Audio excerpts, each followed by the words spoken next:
Let me tell you why you're here. You're here because you know something. What you know you can't explain, but you feel it. You felt it your entire life, that there's something wrong with the world. You don't know what it is, but it's there, like a splinter in your mind, driving you mad. It is this feeling that has brought you to me. Do you know what I'm talking about? The Matrix. Do you want to know what it is? The Matrix is everywhere. It is all around us. Even now, in this very room. You can see it when you look out your window or when you turn on your television. You can feel it when you go to work, when you go to church, when you pay your taxes. It is the world that has been pulled over your eyes to blind you from the truth. What truth? That you are a slave, Neo. Like everyone else, you were born into bondage, born into a prison that you cannot smell or taste or touch. A prison for your mind.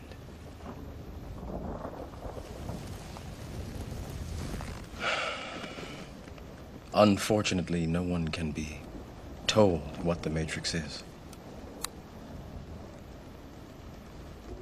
You have to see it for yourself.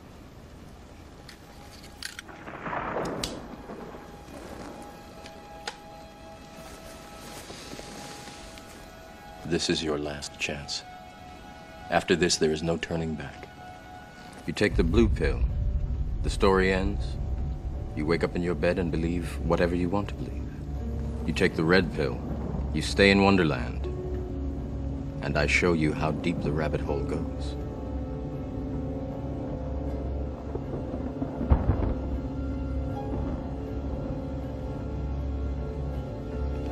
Remember, all I'm offering is the truth, nothing more.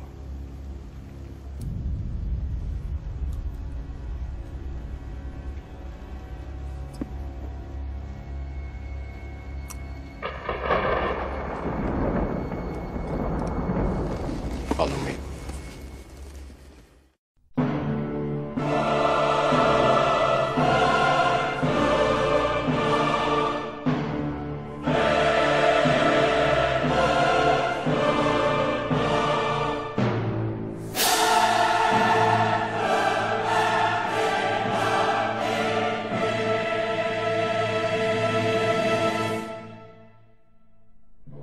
On the outskirts of the national capital today, black limousines with darkened windows converged on a hotel where private security guards imposed ironclad control. The limos carried royalty, political power brokers, and industrial titans to a secret meeting that will last all weekend. It's known as the Bilderberg Group. Could their objective be world domination?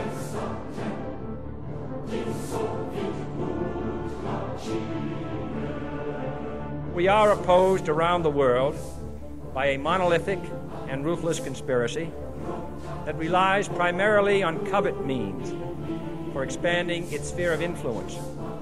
It is a system which has conscripted vast human and material resources into the building of a tightly knit, highly efficient machine that combines military, diplomatic, intelligence, economic, scientific, and political operations. Its preparations are concealed, not published. Its mistakes are buried, not headlined. Its dissenters are silenced, not praised.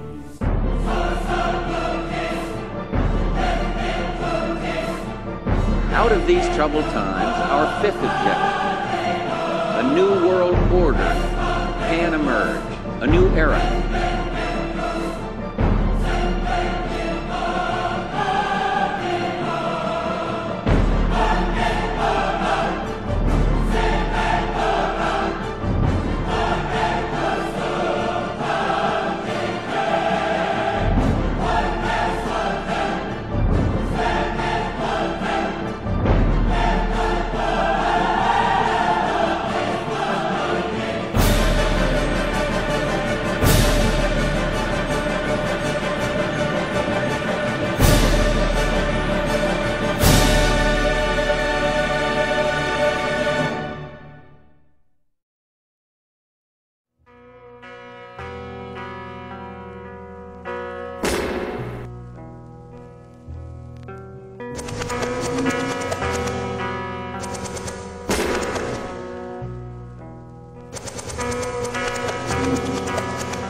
in the near future.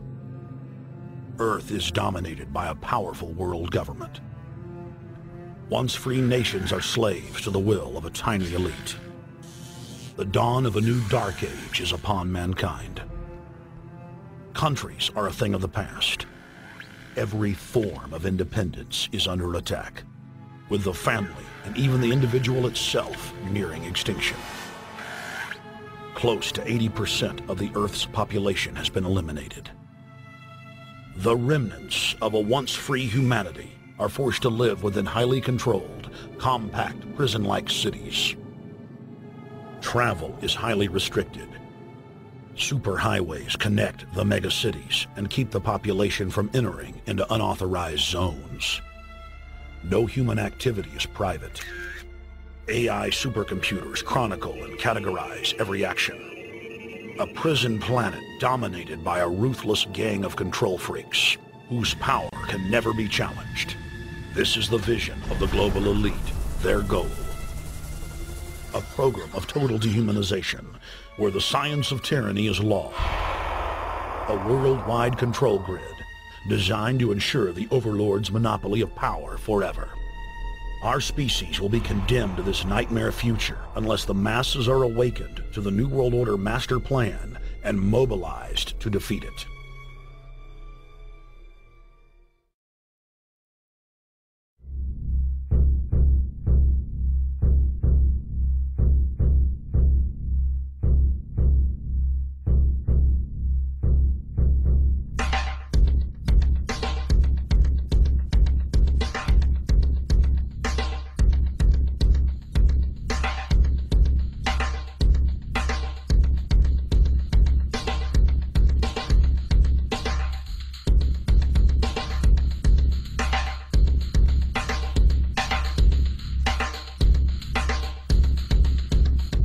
(1775), the American Revolutionary War began as the American colonies sought to detach from England and its oppressive monarchy. Though many reasons are cited for the revolution, one in particular sticks out as the prime cause: that King George III of England outlawed the interest-free, independent currency the colonies were producing and using for themselves, in turn forcing them to borrow money from the Central Bank of England at interest, immediately putting the colonies into debt. And, as Benjamin Franklin later wrote, the refusal of King George III to allow the colonies to operate an honest money system which freed the ordinary man from the clutches of the money manipulators was probably the prime cause of the revolution. In 1783, America won its independence from England. However, its battle against the central bank concept and the corrupt, greed-filled men associated with it had just begun.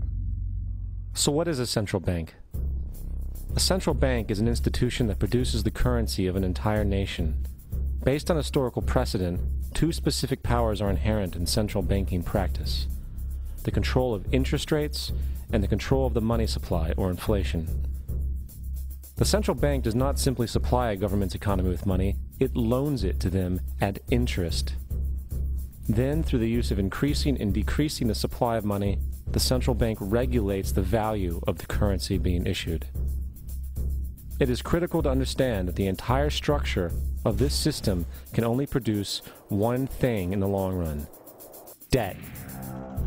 It doesn't take a lot of ingenuity to figure this scam out. For every single dollar produced by the central bank is loaned at interest. That means every single dollar produced is actually the dollar plus a certain percent of debt based on that dollar. And since the central bank has the monopoly over the production of the currency for the entire country, and they loan each dollar out with immediate debt attached to it, where does the money to pay for the debt come from? It can only come from the central bank again, which means the central bank has to perpetually increase its money supply to temporarily cover the outstanding debt created, which in turn, since that new money is loaned out at interest as well, creates even more debt. The end result of this system without fail is slavery, for it is impossible for the government and thus the public to ever come out of the self-generating debt. The founding fathers of this country were well aware of this.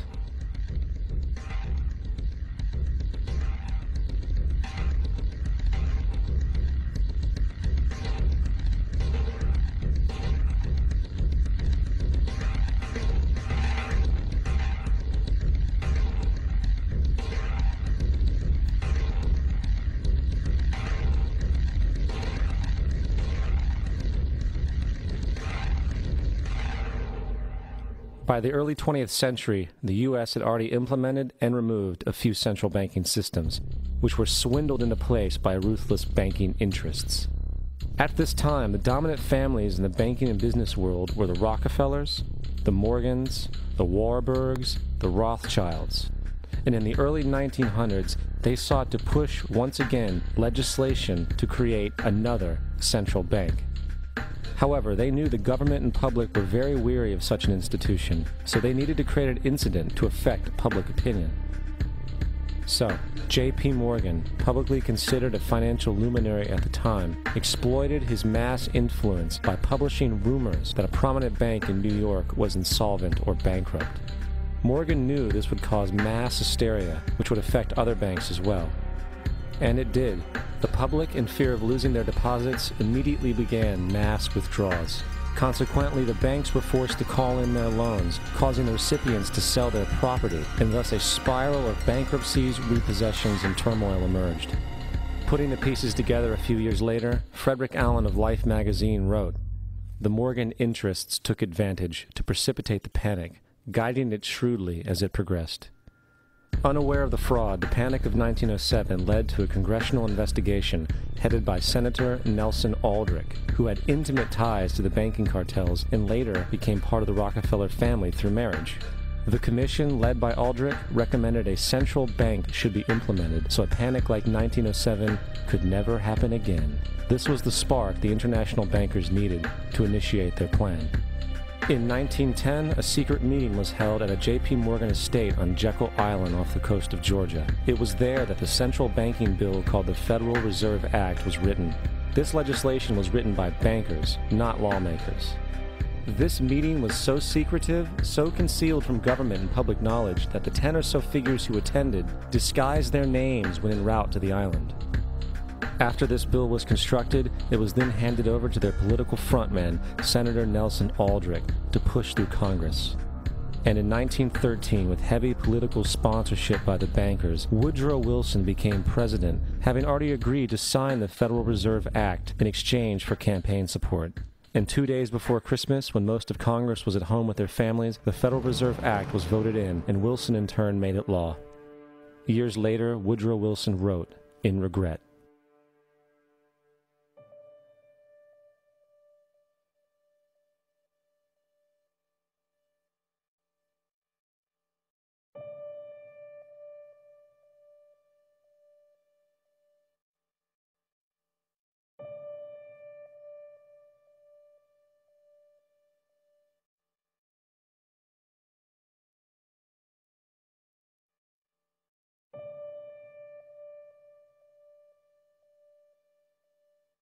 Congressman Louis McFadden also expressed the truth after the passage of the bill. A world banking system was being set up here, a superstate controlled by international bankers, acting together to enslave the world for their own pleasure. The Fed has usurped the government. Now, the public was told that the Federal Reserve System was an economic stabilizer, and inflation and economic crises were a thing of the past. Well, as history has shown, nothing is further from the truth. The fact is, the international bankers now had a streamlined machine to expand their personal ambitions. It's alive! It's alive! It's alive! For example, from 1914 to 1919, the Fed increased the money supply by nearly 100%, resulting in extensive loans to small banks and the public. Then, in 1920, the Fed called in mass percentages of the outstanding money supply, thus resulting in the supporting banks having to call in huge numbers of loans, and, just like 1907, bank runs, bankruptcy, and collapse occurred. Over 5,400 competitive banks outside of the Federal Reserve System collapsed, further consolidating the monopoly of a small group of international bankers. Privy to this crime, Congressman Lindbergh stepped up and said in 1921, "Under the Federal Reserve Act, panics are scientifically created. The present panic is the first scientifically created one, worked out as we figure a mathematical equation." However, the Panic of 1920 was just a warm-up. From 1921 to 1929, the Fed again increased the money supply, resulting once again in extensive loans to the public and banks. There was also a fairly new type of loan called a margin loan in the stock market. Very simply, the margin loan allowed an investor to put down only 10% of a stock's price, with the other 90% being loaned through the broker. In other words, a person could own $1,000 worth of stock with only $100 down. This method was very popular in the roaring 1920s, as everyone seemed to be making money in the market. However, there was a catch to this loan. It could be called in at any time and had to be paid within 24 hours. This is termed a margin call, and the typical result of a margin call is the selling of the stock purchased with the loan. So, a few months before October in 1929, J.D. Rockefeller, Bernard Baruch, and other insiders quietly exited the market. And on October 24, 1929, the New York financiers who furnished the margin loans started calling them in masse. This sparked an instantaneous, massive sell-off in the market, for everyone had to cover the margin loans. It then triggered mass bank runs for the same reason, in turn collapsing over 16,000 banks, enabling the conspiring international bankers to not only buy up rival banks at a discount, but to also buy up whole corporations at pennies on the dollar. It was the greatest robbery in American history. But that didn't stop there. Rather than expanding the money supply in order to recover from this economic collapse, the Fed actually contracted it, fueling one of the largest depressions in history. Once again outraged, Congressman Louis McFadden, a longtime opponent of the banking cartels, began bringing impeachment proceedings against the Federal Reserve Board, saying of the crash and depression, it was a carefully contrived occurrence. International bankers sought to bring about a condition of despair so that they might emerge the rulers of us all. Not surprisingly, and after 2 previous assassination attempts, McFadden was poisoned at a banquet before he could push for the impeachment. Now, having reduced the society to squalor, the Federal Reserve bankers decided that the gold standard should be removed. In order to do this, they needed to acquire the remaining gold in the system. So, under the pretense of helping to end the Depression, came the 1933 gold seizure. Under the threat of imprisonment for 10 years, everyone in America was required to turn in all gold bullion to the Treasury, essentially robbing the public of what little wealth they had left. And at the end of 1933, the gold standard was abolished. If you look at a dollar bill from before 1933, it says it is redeemable in gold. You look at a dollar bill today, it says it is legal tender, which means it is backed by absolutely nothing. It is worthless paper. The only thing that gives our money value is how much of it is in circulation. Therefore, the power to regulate the money supply is also the power to regulate its value, which is also the power to bring entire economies and societies to its knees.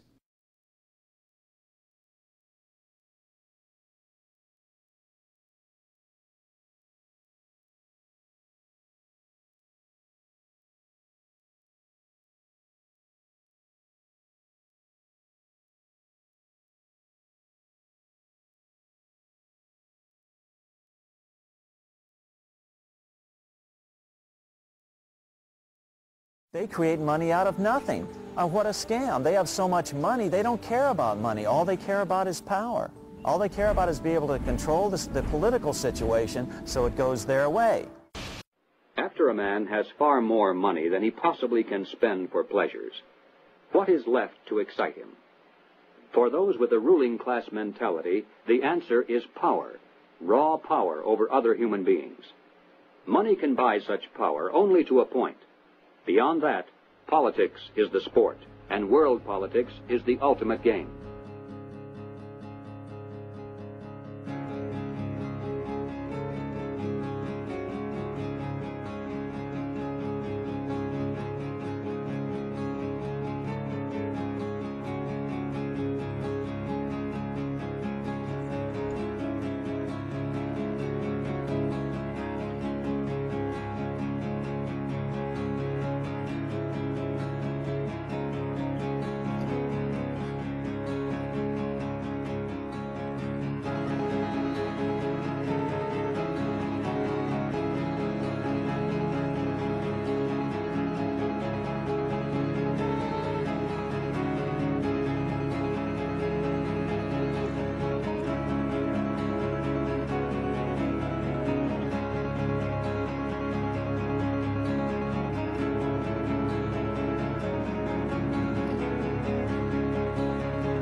On the outskirts of the national capital today, black limousines with darkened windows converged on a hotel where private security guards imposed ironclad control. The limos carried royalty, political power brokers, and industrial titans to a secret meeting that will last all weekend. It's known as the Bilderberg Group. Could their objective be world domination? If you haven't heard of the Bilderbergers, it's for one reason only. They haven't wanted you to. At their annual closed-door meetings, no outsiders are allowed even close to the building. Here are gathered the most powerful individuals of the Western world, united regularly at club meetings. Yet nothing is reported by the New York Times, the Washington Post, or the LA Times. What really fascinates me is the complete blackout in the American press.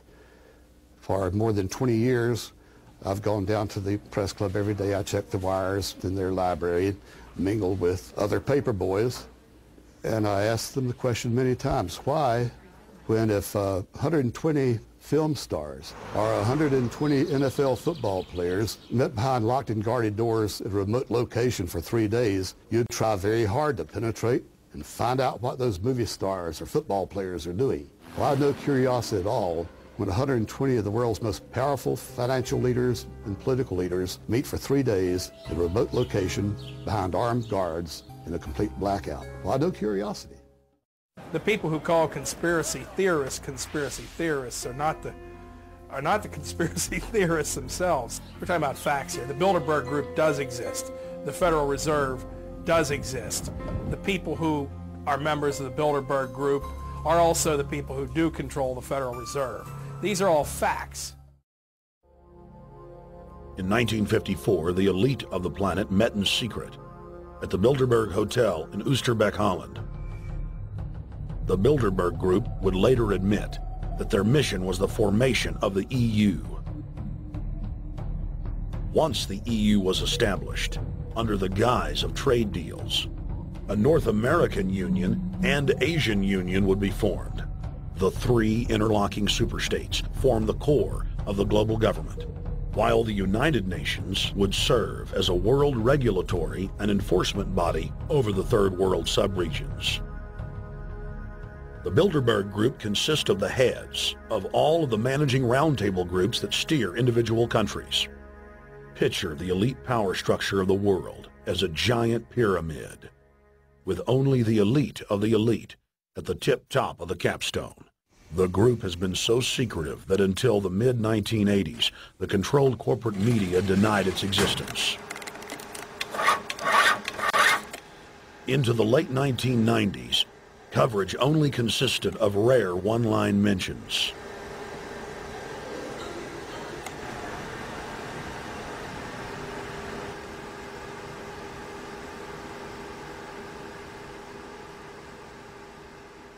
With the rise of the alternative media, their stranglehold on information has begun to slip.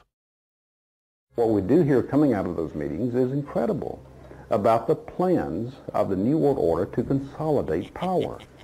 Political power and economic power coming together at the highest level. But what I call the lapdog media, the controlled media in this country, you would think that they would be going to court, crying freedom of information, open meetings, sunshine law, and all of these things, but the silence is deafening. Why is it the major media would deny this? Let's look at the ownership of the major media. Let's look at the roster of, say, the Bilderberg meeting. Katharine Graham owns the Washington Post. Katharine Graham has been to the Bilderbergers. Conrad Black, one of the largest media barons in Canada and Europe, has not only been to these meetings, but he has hosted the meeting just a few years ago. Every year they meet in secret, and there is an absolute news blackout. There is never anything reported in any of those papers. David Rockefeller himself thanked the media for keeping this all hushed up.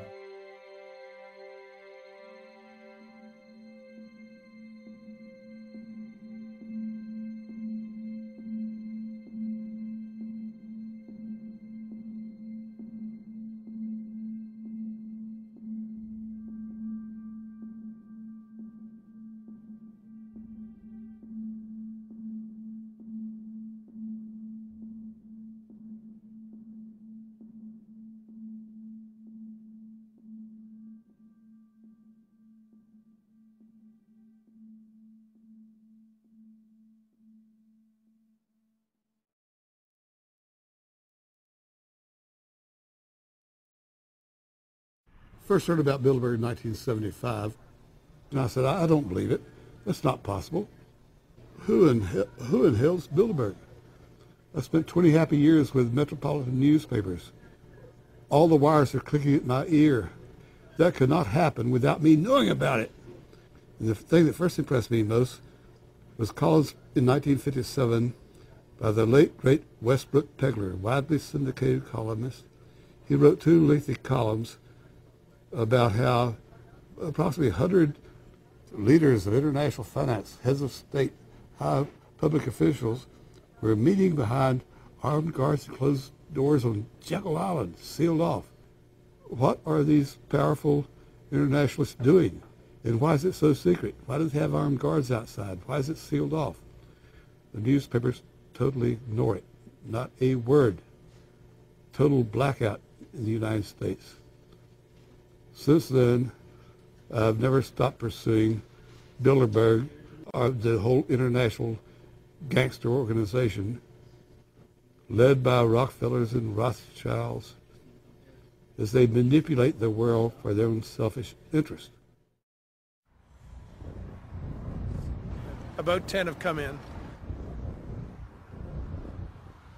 They've been coming in slowly in typically big black cars with what appears to be bulletproof glass, and we've got a few pictures of some of the people.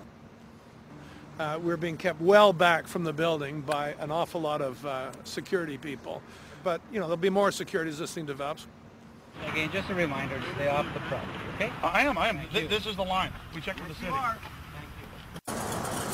Oh, yeah, there's one right there. Hi. Hey, we're not your property. We're not your slaves. We're going to defeat the New World Order. The New World Order is going to be defeated. You realize that? I'm glad you do. Always does throughout history. Now, I think what is very difficult for most people to understand is how such a small group of 125 men and a few women control a population base of 6 billion people. Actually, it's much easier than you think. These people work on what I call systemic methodology, meaning that you take a pie, just imagine you take an apple pie and you slice this apple pie into lots of very small pieces, and you put in front of each one of these pieces your man or woman of trust. And by controlling this individual, you control an entire organization. For example, if you take Paul Wolfowitz, who runs the World Bank, through him you can control the entire organization. You don't need to control what the dishwasher or the toilet cleaner thinks or does or believes in. You just need to control what he does and what he believes in. And what he does will permeate the entire organization. And that's how you control, with very, very small power base, an entire global population of 6 billion people. Bilderberg is making great progress toward a world government. They have created a superstate in Europe called the European Union. They're intent on creating a Western Hemisphere Union called the American Union. NAFTA is to be expanded into every country in this hemisphere. As NAFTA expands, it will take on the role of the American Union. And only an educated, informed public can stop them in their tracks. In 2005, an arrangement between Canada, Mexico, and the United States was made. This arrangement, unannounced to the public, unregulated by Congress, merges the United States, Mexico, and Canada into one entity, erasing all borders. It's called the North American Union, and you might want to ask yourself why you've never heard of this. In fact, there is only one mainstream reporter who has actually heard of and has had the courage to cover this issue. The Bush administration's open borders policy and its decision to ignore the enforcement of this country's immigration laws is part of a broader agenda. President Bush signed a formal agreement that will end the United States as we know it, and he took the step without approval from either the U.S. Congress or the people of the United States. It's a deal that few have even heard of. It's being done again by very few people at the very top on behalf of the investment class, but the working class of people, political officials across our country, from communities, from cities and so forth, they don't know anything about this. This isn't some trade agreement. It is a total removal of sovereignty from these countries, which will also result in a completely new currency called the Amero. Fall.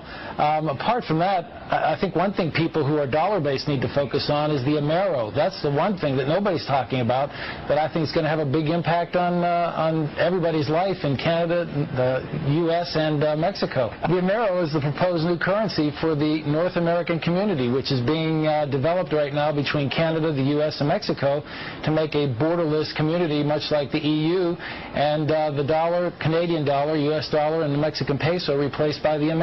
By default of this agreement, the American Constitution will eventually be obsolete. You would think that a situation like this would be on the cover of every major newspaper. That is until you realize that the people who are behind this movement are the same people behind the mainstream media, and you are not told what you're not supposed to know. The North American Union is the same concept as the European Union, the African Union, and the soon-to-be Asian Union, and the same people are behind all of them. And, when the time is right, the North American Union, the European Union, the African Union, and the Asian Union will be merged together, forming the final stages of a plan these men have been working on for over 60 years. A one-world government.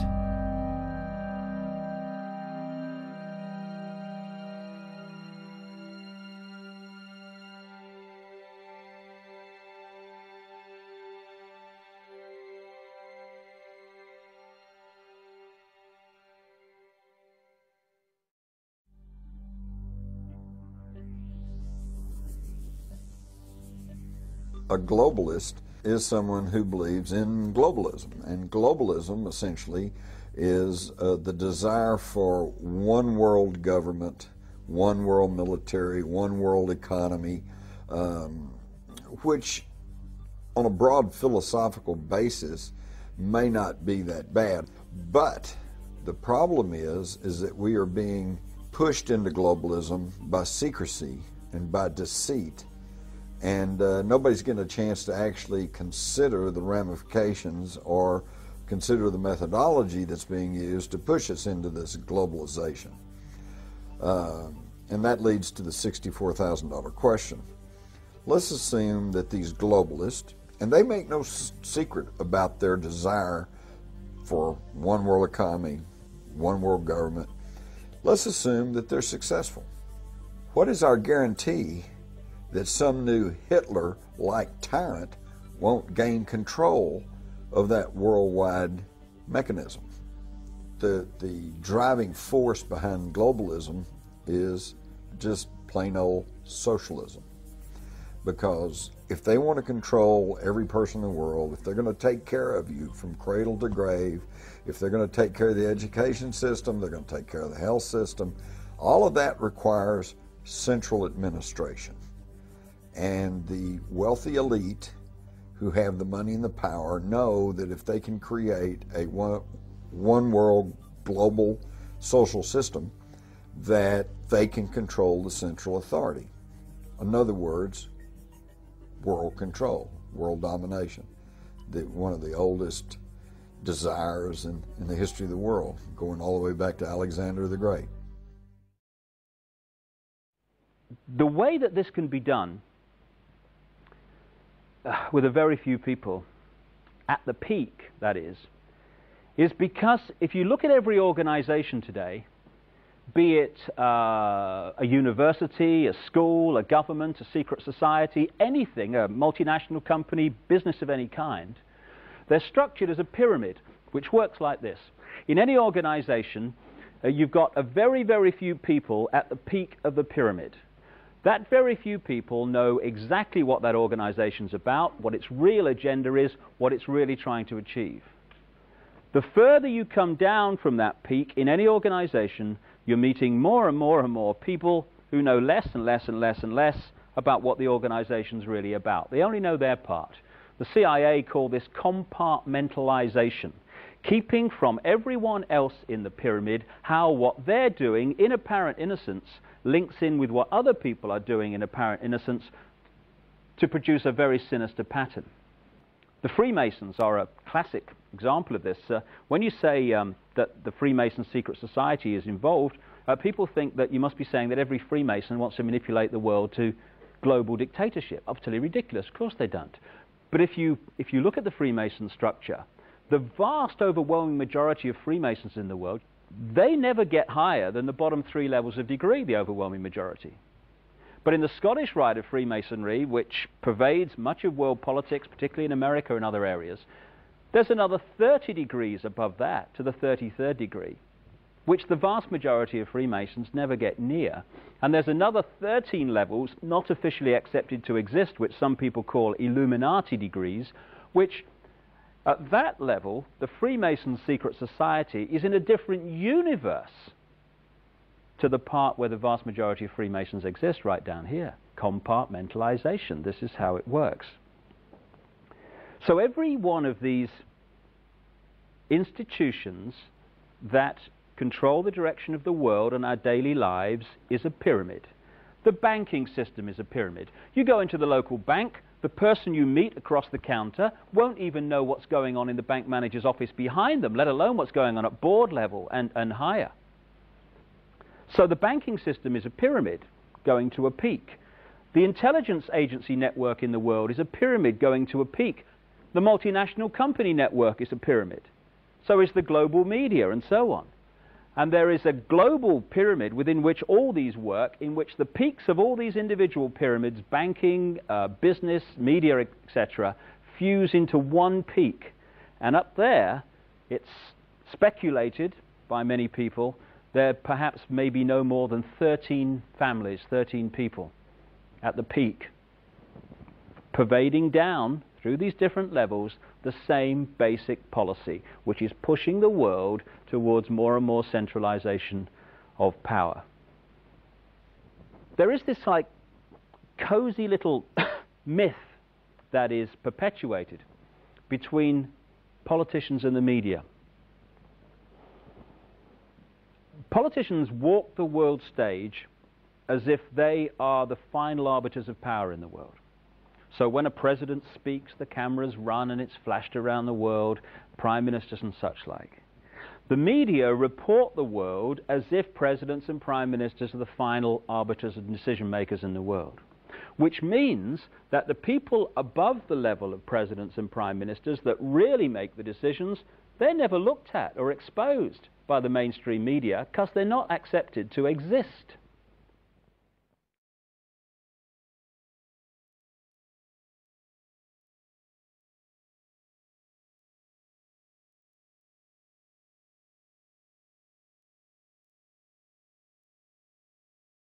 Well, I was in the FBI for 27.5 years, and at the time of my retirement in 1979, I was the senior special agent in charge of the FBI Los Angeles office. I developed information personally about just extensive corruption in the government, not only at the federal level, but all the way down to the city and state level across this country. I have information about corrupt judges, corrupt law enforcement, prosecutors, county officials, judges. It involves drugs, involves pornography, involves prostitution, it involves cults, pedophilia. The bottom line is to take over the country and the world. For what, though? Power, greed. This goes back over 200 years, back to 1776, with the establishment of an organization known as the Illuminati. And if your listeners don't know what the Illuminati is, they need to run down to the library and look it up and do some research, because on May the 1st, 1776, a fellow named Adam Weishaupt, German, set forth 25 goals at the request of the Rothschild group that they needed to initiate in order to take over the world. We're talking about destroy the sovereignty of countries and destroy religions. And that's where it really started in modern day. And right today, believe it or not, and we have the documentation for this, we are probably 90%, their goals have probably been filled at the rate of about 90%. This Illuminati, this group who called themselves the Enlightened Ones, had gained positions of power through control of the banking system. The Illuminati was founded on May 1st, 1776, by Adam Weishaupt, a professor at Ingolstadt University. Weishaupt obviously had been a serious student of the occult, for many of its bizarre features and symbols were incorporated into his organization. Weishaupt had been active in the Masonic lodges of Germany, and found in them the perfect vehicle for recruiting into his secret order, which he described publicly as the highest level of Freemasonry. The Illuminati was formally incorporated into the Masonic lodges at the Congress of Wilhelmsbad in 1780. There were 8 conspiratorial rings within rings, advancing from the outermost novice inward to Rex, or king. The king, of course, was Weishaupt himself, who had adopted the code name Spartacus. Those in the outer rings were told that the grand purpose of the order was to make of the human race, without any distinction of nation, condition, or profession, one good and happy family. But by the time the member had advanced to the level of presbyter, or priest, his oath of absolute secrecy and obedience had become deadly serious. Only then was he allowed finally to see the ultimate goal of the order. It was the destruction of all religion and the destruction of all independent governments, replaced by a new world order, a world government ruled from behind the scenes by the illuminated ones. We have before us the opportunity to forge for ourselves and for future generations a new world order, a world where the rule of law, not the law of the jungle, governs the conduct of nations. When we are successful, and we will be, we have a real chance at this new world order, an order in which a credible United Nations can use its peacekeeping role to fulfill the promise and vision of the UN's founders. I call upon all states to join ranks in order to found the new world order of the 21st century. And people talked then, in 1990, of a new world order. What they actually meant then was a new political order. And the question for us is how we meet and master all these challenges to ensure that Britain enhances its competitiveness in the process and realizes what I believe is our destiny of success in this new world order. So, in conclusion, ladies and gentlemen, a new world is emerging. It is a new world order with significantly different and radically new challenges for the future. On the back of the dollar bill, you'll see the symbol on the left-hand side of the bill, which is Annuit Coeptus, which means our enterprise is now a success, or our enterprise is crowned with success. Annuit Coeptus. So you're saying, fine, so you have an enterprise and is now crowned with success. What enterprise are you talking about? Novas ordo seclorum. Novas is novice, meaning new. Ordo is order, and seclorum is where we get the word secular, meaning the world. So it's new order of the world, the new world order. George Bush's new world order is now a success. Bill, you've heard an awful lot of dramatic speeches and seen dramatic moments in times of great gravity for the nation. How would you assess this evening? This was a stirring address, in my view. Shorter than his father's speech when he announced the New World Order. Shorter than his father's speech when he announced the New World Order.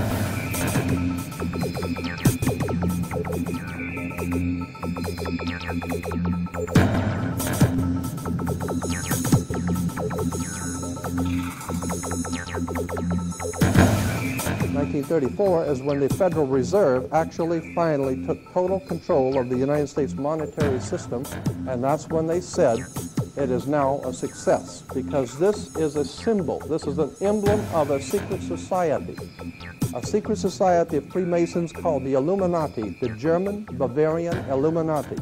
They were a secret society founded in the south of Germany. They were called the Illuminati, the illuminated ones, the enlightened ones. 1776 was when this secret society actually formed itself into a secret society and put itself into operation. They were the basis for what we call today in our country the Bavarian Illuminati was the basis for what we call today the Colombian faction. The Colombian faction of the Illuminati came here right after this government was formed, and that's where we get today this Columbia Space Shuttle, Columbia Movies, Columbia Television, Columbia Records, everything, Columbia University. As a matter of fact, Columbia TV, Columbia Broadcasting System, CBS. What is the symbol for CBS? It's the all-seeing eye. And that's why our government is in the District of Columbia, because these guys own our government. They print our money, and they own not only the government, but they own you. You are their property. So, in other words, these guys print the money, they run the country, and they own you, and they own everything around it. And so they make the laws, and that's why they can decide who can kill who, and who can get away with who, and who can get away with whatever, because they make the laws and they decide, all right? As I said to you before, there are 13 layers in this pyramid. There are 13 letters in Anno Coeptus, but 13 is a very important number to this secret society. There are 13 stripes, there are 13 stars here, which make up the Star of David. The 13 berries, there are 13 leaves, 13 arrows. There are 32 feathers here and 33 feathers there. Everything is done in a sequence of 13. 13, of course, is based on, this is what we call Masonic symbolism. Freemasons designed this dollar bill. Everything is done in a sequence of 13, and again, I draw your attention to the fact that you have 13 stars here, which collectively make up the Star of David. There's a reason why. On the $1 bill at the top, you'll see this little image right here, but if you blow it up from an actual photograph, you'll see it is it's a little owl. It's a symbol of the Bohemian Society. The Bohemian Society meets in California on the last 2 weeks of July of every year.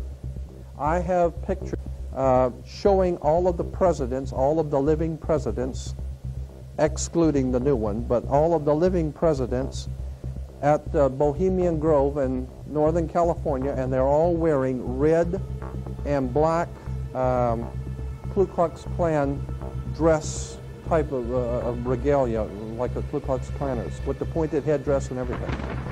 And I mean, that's quite a sight to see presidents dressed like Ku Klux Klan members, right? And they're standing in front of a big open pit of fire, and behind them is about a 20 to 25 foot owl behind them. And the article in Elm magazine and Time magazine, I've got 2 or 3 different magazines showing basically the same pictures. It says that the presidents meet with all of the heads of industry throughout the world, all of the heads of state throughout the world, and all of the most important wheeler dealers in this country, and they all meet up in Northern California, and they have rituals where they go before the owl after midnight. And what a picture you got, with all the presidents dressed up like Ku Klux Klanners with black and red robes on before an owl. And these are your presidents of this country. And the reason why they chose the owl is because the owl is a symbol used in Europe by secret societies, because the owl is wise, because it sees things in the dark. And the implication is, of course, that's why they are where they are, because they're very brilliant and they know things that you don't know. Our story begins in Northern California over 100 years ago, when locals began to spread rumors of bizarre occult rituals being conducted in the ancient redwood groves of Sonoma County.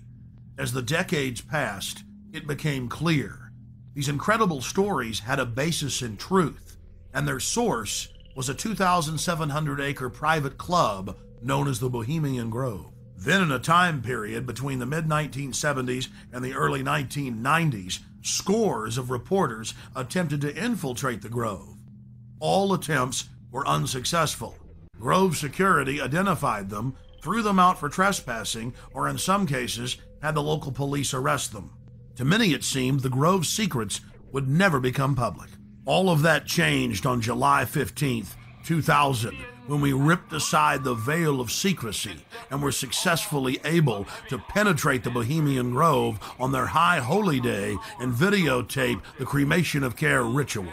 Our infiltration is chronicled in my documentary film, Dark Secrets Inside Bohemian Grove.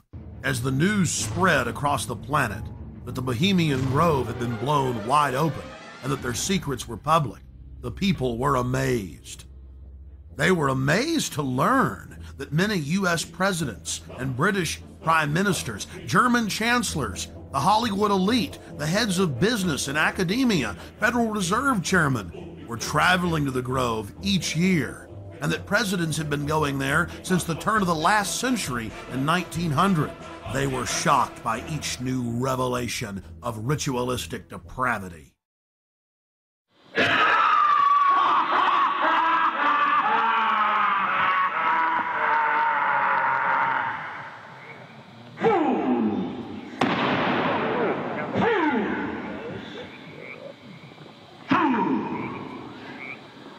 When will you learn? Wow. Great son of all mortal wisdom, owl of Bohemia, we beseech thee, grant us thy counsel.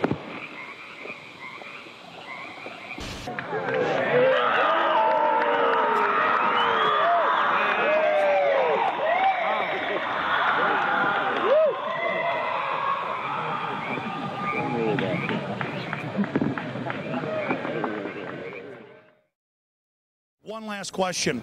I read a Washington Times article many years ago where you had a comment about the organization, and then now it's been in the Wall Street Journal, it's been in a lot of different newspapers, and that's the Bohemian Grove. And back in, what was it, 1996, when you joined as a Clinton advisor, the Republicans were criticizing you, oh, what about Bohemian Grove? And then you countered them by saying, hey, I don't run around in the woods naked. What did that mean? Here is the before-mentioned Washington Times article where he said, I didn't run around naked like they do.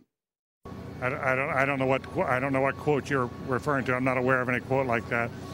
Listen, I am a happy member of the Bohemian Grove. I like the folks who come there, and it's really inappropriate for me to talk about the group beyond that.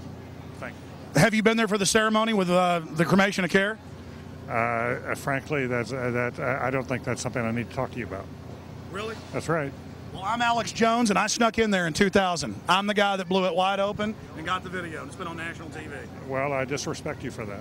You do? I do. But it's a lot of big public officials going in there. Don't we deserve to know? I don't know anything about you, and I don't know anything about your film. But if you go in there with an understanding, you violated that understanding by releasing that film, and I don't respect you for that. Really? But we have public officials I'm sorry, you took an understanding when you went in there that you would not do that film. And did you have an understanding when you went in there? No. Did you crash it? Yes. Yeah, and it has no trespassing signs there too, doesn't it? No, they put them up after. Oh, I'm sorry. I just walked in. I'm sorry, sir. I've been there before. I know what the circumstances are, and I'm sorry you violated the understandings. That was not a gentlemanly thing to do. But what about the ritual? Is the ritual gentlemanly?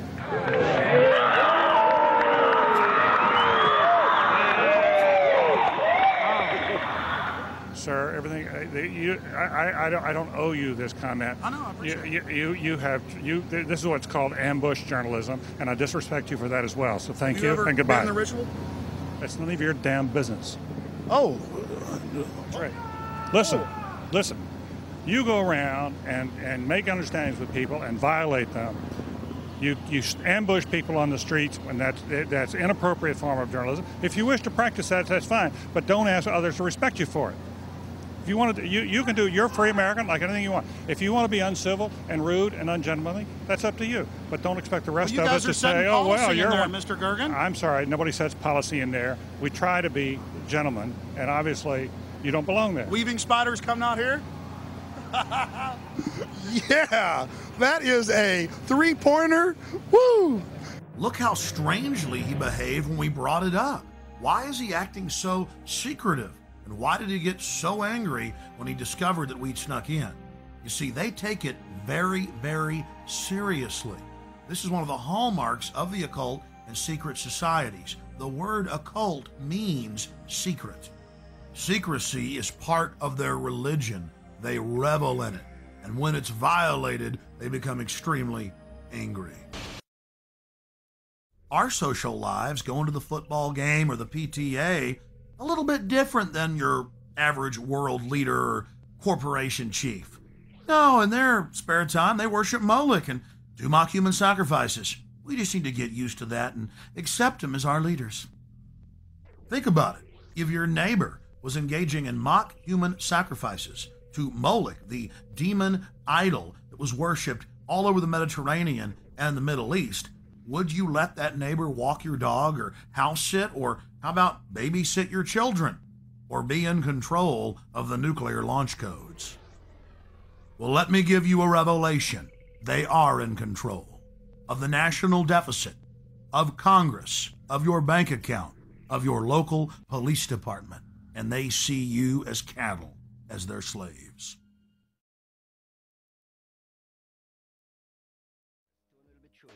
At this stage, and a stone in between at the churches.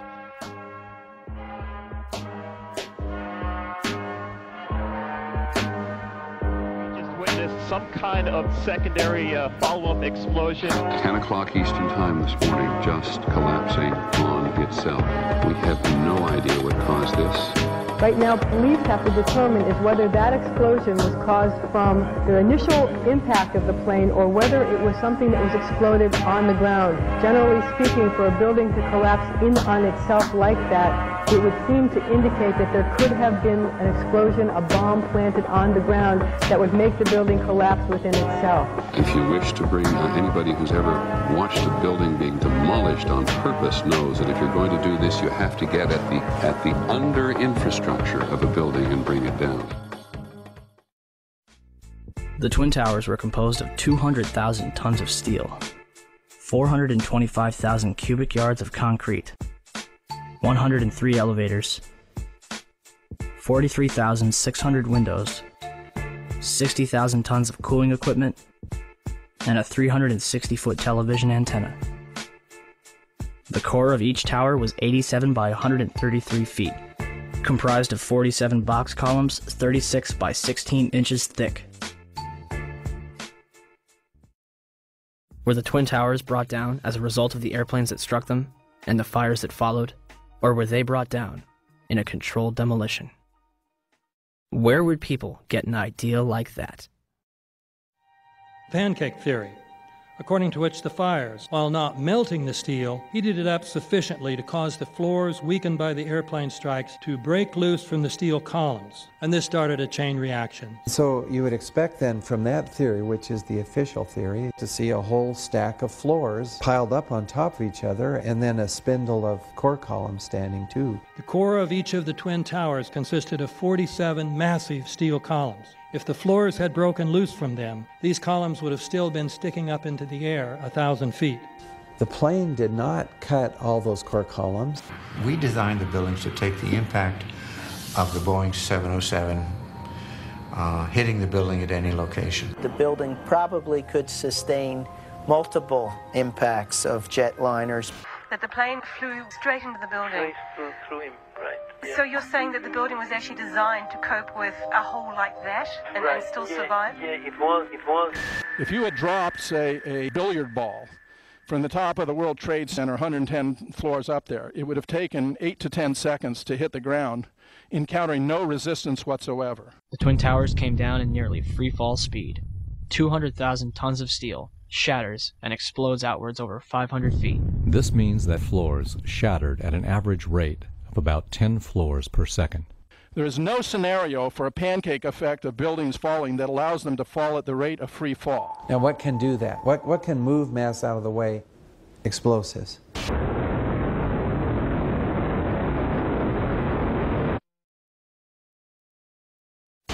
Heard the noise associated with an implosion. Secondary explosion on Tower 2. Some sort of explosive device. We're obviously having a bit of trouble right now maintaining our location because we just heard one more explosion. There was another major explosion. Do you know anything about those extra explosions we heard? No, I do not. Were they car bombs? I have no idea, ma'am. The string shook, and I heard like an explosion. Do you know if it was an explosion or if it was a building collapse? To me, it sounded like an explosion. We heard a very loud blast, an explosion. They were taking photographs and securing this area just prior to that huge explosion that we all heard and felt. Not clear now is why this explosion took place. When there was some sort of collapse or explosion, from street level, as though it had exploded up, a giant rolling ball of flame, and the firefighters screamed, "Run!" There was this blast of warm air. It wasn't hot. It was warm. And it picked me up and threw me up against the wall of the building. You were picked up off the ground. Physically picked up off the ground. I remember an explosion. At that point, I got knocked out. I don't remember anything. Then I got up, and I looked out the window because the windows exploded, and the street below caved in. And at that point, there was like fireballs coming up. An hour later than that, we had that big explosion from much, much lower. I don't know what on earth caused that. About 15 minutes after they made their entry, we heard a boom. I don't know if that was the infrastructure that was going or another explosion. Again, there has been a second explosion. John, just seconds ago there was a huge explosion, and it appears right now the second World Trade Tower has just collapsed. All of a sudden I heard rumbling, and we all started running away from it. The glass blew out and threw me onto the sidewalk, and I couldn't see for 20 seconds. It was like holy hell coming down them stairs. And then when we finally got to the bottom, they were coming out on the mezzanine level there. And another explosion came right from it, just everyone flying. We stuck on the stairs for a while. We finally got down to the lobby. Then we get to the lobby, it was this big explosion. So I was real lucky. I don't know what happened to the people behind me when that blast occurred. And was actually on the 78th floor of the second tower, and was evacuating the tower, and experienced all these explosions and made his way back down. We presume because of the initial explosion, there may have been secondary explosions as well that were detonated in the building by these terrorists. There was a secondary explosion, probably a device either planted before or on the aircraft that did not explode until an hour later. I heard a second explosion and another rumble and more smoke and more dust. I ran inside the buildings, the chandelier shook, and again, black smoke filled the air. Within another 5 minutes, we were covered again with more silt and more dust. And then a fire marshal came in and said we had to leave because if there was a third explosion, this building might not last. Eyewitnesses also reported that explosions had taken place in lower levels of both the North and South Tower.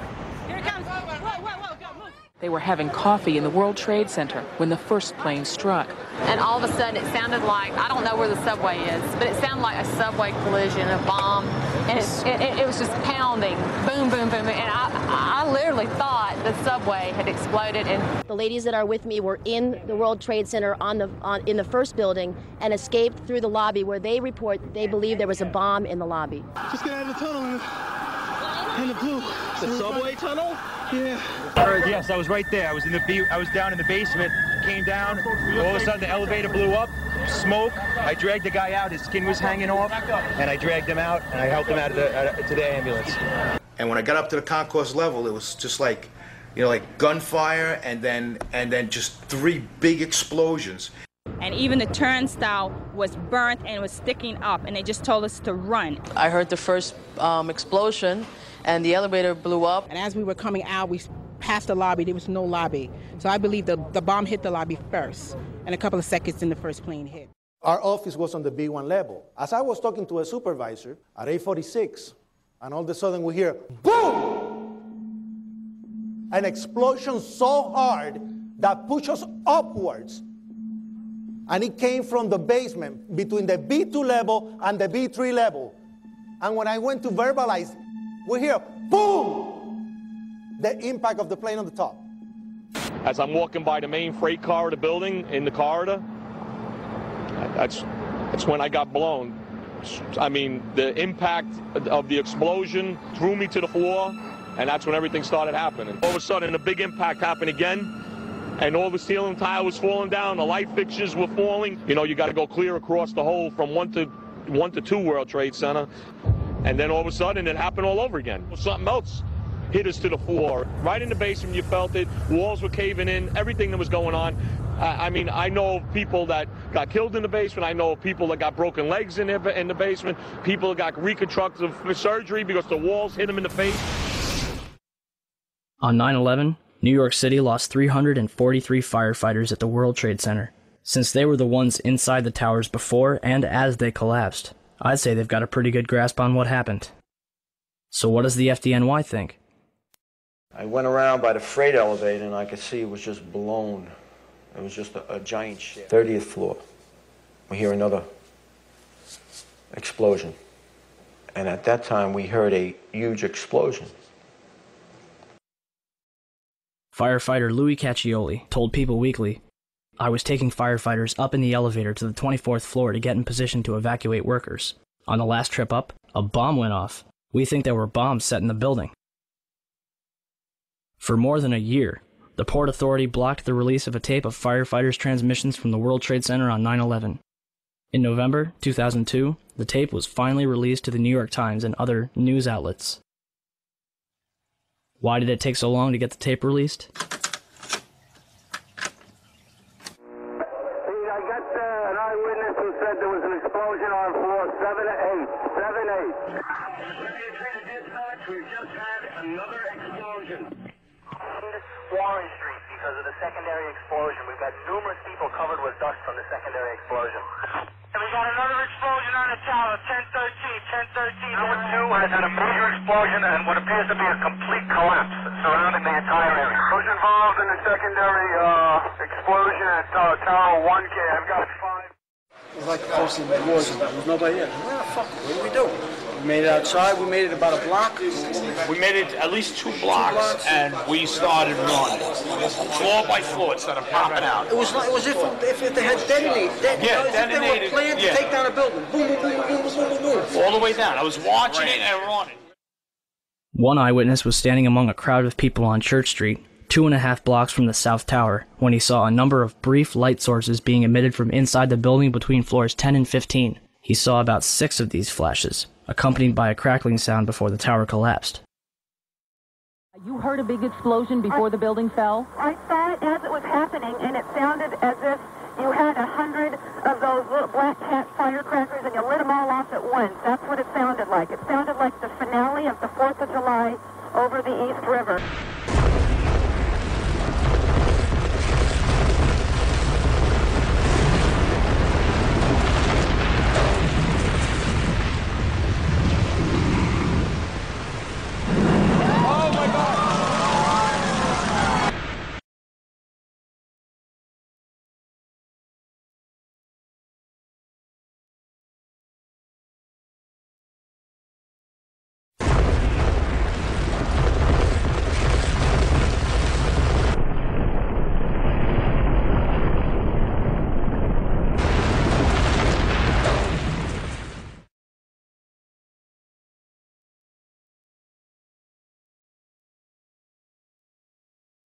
Yeah, here's one of the guys who can tell you I'm okay, all right?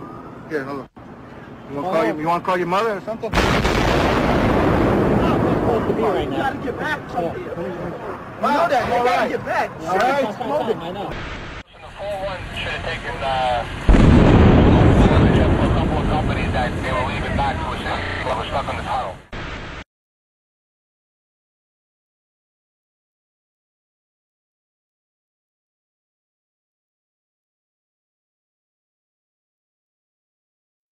What does science have to say about the collapses? The collapse of the World Trade Center was picked up by Columbia University's observatory in Palisades, New York. The South Tower registered as a 2.1 earthquake. The North Tower registered as a 2.3 earthquake. Won Young Kim told Chris Bolin that their seismographs pick up underground explosions from a quarry 20 miles away. These blasts are caused by 80,000 pounds of ammonium nitrate and cause local earthquakes between magnitude 1 and 2. The 1993 bombing of the World Trade Center did not even register because it was not coupled to the ground. During the collapse, most of the energy of the falling debris was absorbed by the towers and the neighboring structures, converting them into rubble and dust or causing other damage, but not causing significant ground shaking. 47 huge steel columns going up the core. They're interconnected. How do you get them to fail simultaneously so the core disappeared? It looks like those core columns were cut. The way we do this is by cutting the beam at an angle.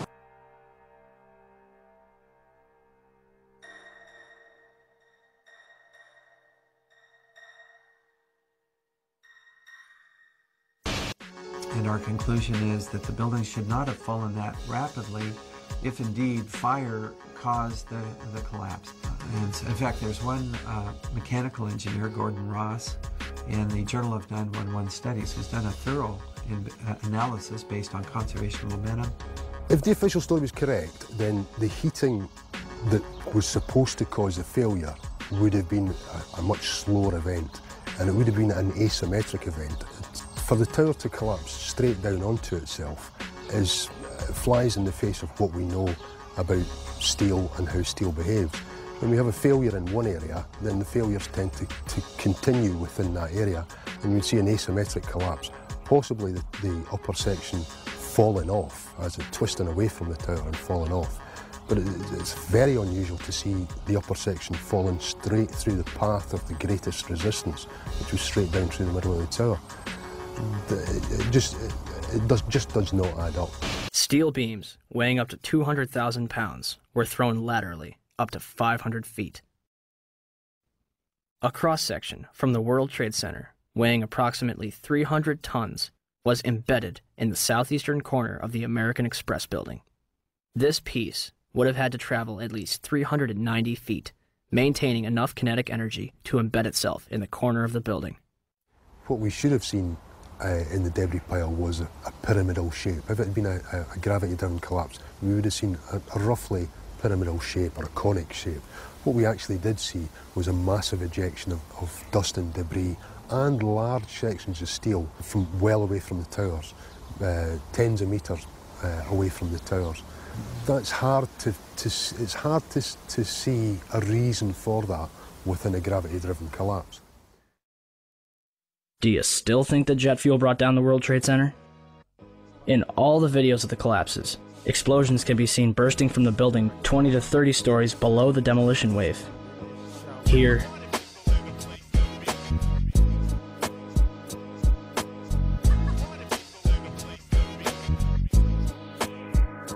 here,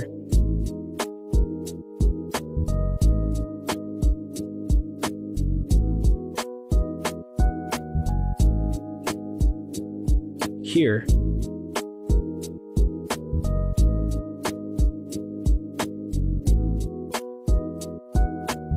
here,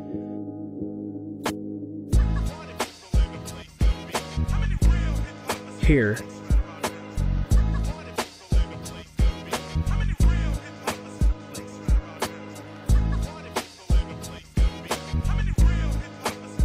and here.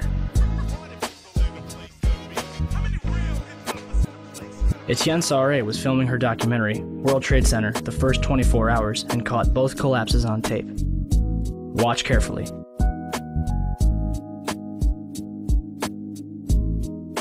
The tripod shakes 12 seconds before the North Tower begins collapsing.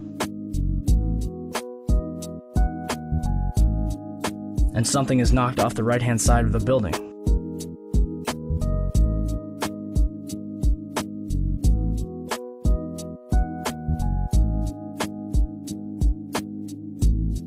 You're probably asking, if there were bombs in the building, how would they get in there without anyone noticing? Ben Fountain, a financial analyst who worked in the World Trade Center, told People magazine that in the weeks before 9/11, there were a number of unannounced and unusual drills where sections of both the Twin Towers and Building 7 were evacuated for security reasons. Daria Cord, a guard in the North Tower, told Newsday that security detail was working 12-hour shifts for 2 weeks before 9/11, but on Thursday the 6th, bomb-sniffing dogs were abruptly removed from the building. So who authorized all this? President Bush's brother, Marvin, was board of directors at Securicom from 1993 until fiscal year 2000. Securicom, now known as Stratasec, is an electronic security company backed by Kuwait American Corporation, which provided security for United Airlines, Dulles International Airport, and from the early 1990s up to the day of 9/11, the World Trade Center. Marvin is also the former director at HCC Insurance Holdings, which insured parts of the World Trade Center on 9/11. More information on this was supposed to be disclosed and never was. To date, the SEC has not revealed what they have learned. If only we could examine the debris from the World Trade Center and figure out what happened. Unfortunately, Mayor Giuliani began shipping the remains off to recycling yards overseas before investigators could even examine it. Not even FEMA was allowed into Ground Zero. Essentially, they blocked off a crime scene and destroyed all the evidence.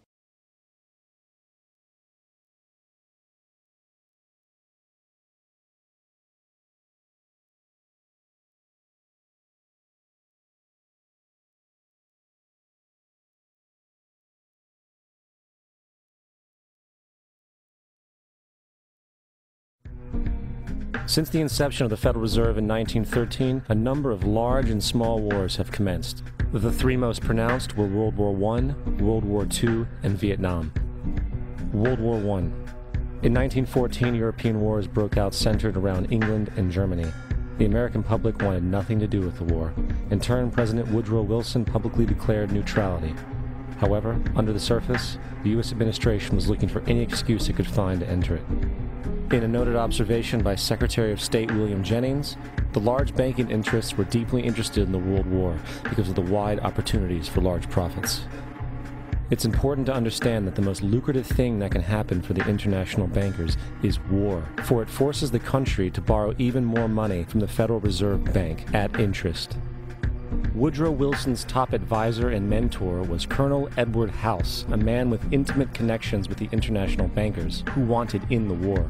In a documented conversation between Colonel House, Wilson's advisor, and Sir Edward Grey, the Foreign Secretary of England, regarding how to get America into the war, Grey inquired, "What will Americans do if Germans sink an ocean liner with American passengers on board?" House responded, "I believe that a flame of indignation would sweep the United States, and that by itself would be sufficient to carry us into war." So, on May 7, 1915, on essentially the suggestion of Sir Edward Grey, a ship called the Lusitania was deliberately sent into German-controlled waters where German military vessels were known to be. And, as expected, German U-boats torpedoed the ship, exploding stored ammunition, killing 1,200 people.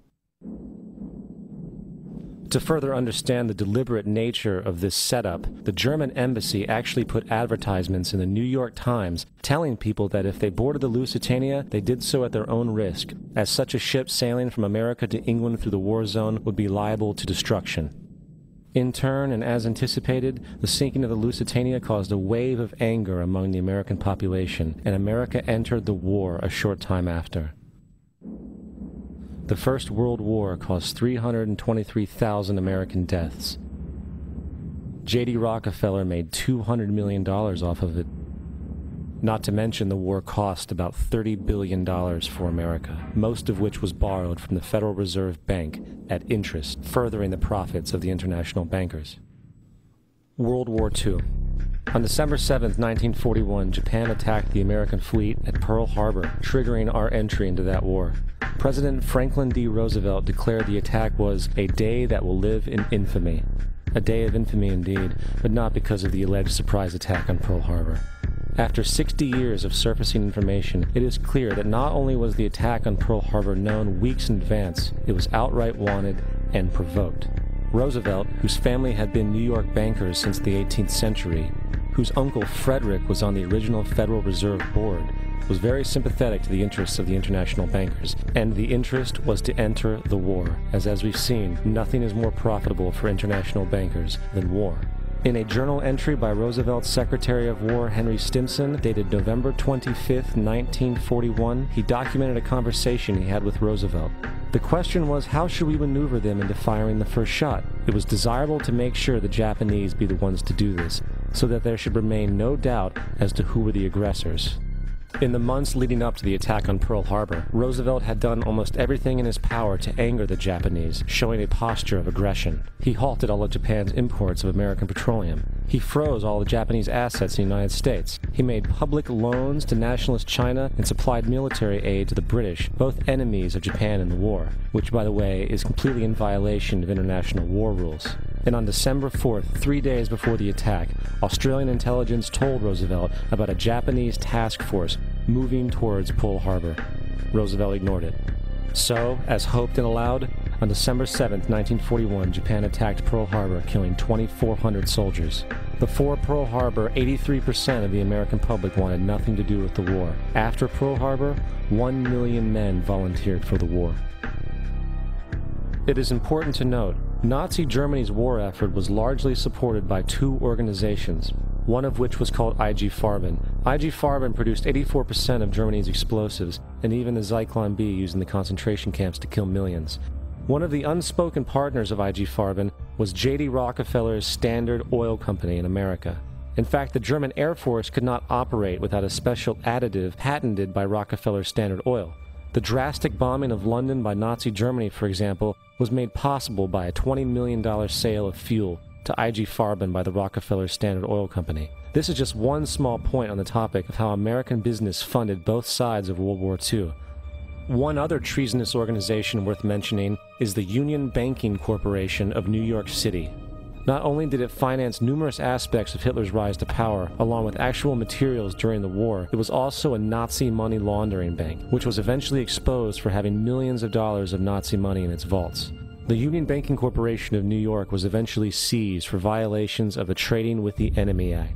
Guess who the director and vice president of the Union Bank was?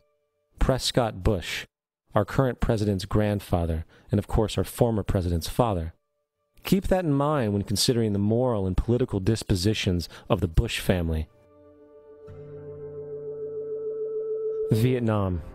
The United States' official declaration of war on North Vietnam in 1964 came after an alleged incident involving 2 U.S. destroyers being attacked by North Vietnamese PT boats in the Gulf of Tonkin. This was known as the Gulf of Tonkin Incident. This single situation was the catalytic pretext for massive troop deployment and full-fledged warfare. One problem, however, the attack on the U.S. destroyers by Vietnamese PT boats never happened. It was a completely staged event to have an excuse to enter the war. Former Secretary of Defense Robert McNamara stated years later that the Gulf of Tonkin incident was a mistake, while many other insiders and officers have come forward, relaying that it was a contrived farce, a complete lie. Once in the war, it was business as usual. In October 1966, President Lyndon Johnson lifted trading restrictions on the Soviet bloc, knowing full well that the Soviets were providing upwards of 80% of North Vietnam's war supplies. Consequently, Rockefeller interests financed factories in the Soviet Union, which the Soviets used to manufacture military equipment and send it to North Vietnam. However, the funding of both sides of this conflict was only one side of the coin. In 1985, Vietnam's rules of engagement were declassified. This detailed what American troops were and were not allowed to do in the war. It included absurdities like North Vietnamese anti-aircraft missile systems could not be bombed until they were known to be fully operational. No enemy could be pursued once they crossed the border of Laos or Cambodia. And most revealing of all, the most critical strategic targets were not allowed to be attacked unless initiated by high military officials. Apart from these imposed ludicrous limitations, North Vietnam was informed of these restrictions and therefore could base entire strategies around the limitations of the American forces. This is why the war went on so long. And the bottom line is this: the Vietnam War was never meant to be won, just sustained. This war for profit resulted in 58,000 American deaths and 3 million dead Vietnamese. So, where are we now? September 11th was the jumpstart for what is now an accelerated agenda by the ruthless elite. It was a staged war pretext no different than the sinking of the Lusitania, the provoking of Pearl Harbor, and the Gulf of Tonkin lie. In fact, if 9/11 wasn't a planned war pretext, it would be an exception to the rule. It has been used to launch 2 unprovoked illegal wars, one against Iraq and one against Afghanistan. However, 9/11 was a pretext for another war as well, the war against you. The Patriot Act, Homeland Security, the Military Tribunals Act, and other legislations are all completely and entirely designed to destroy your civil liberties and limit your ability to fight back against what is coming.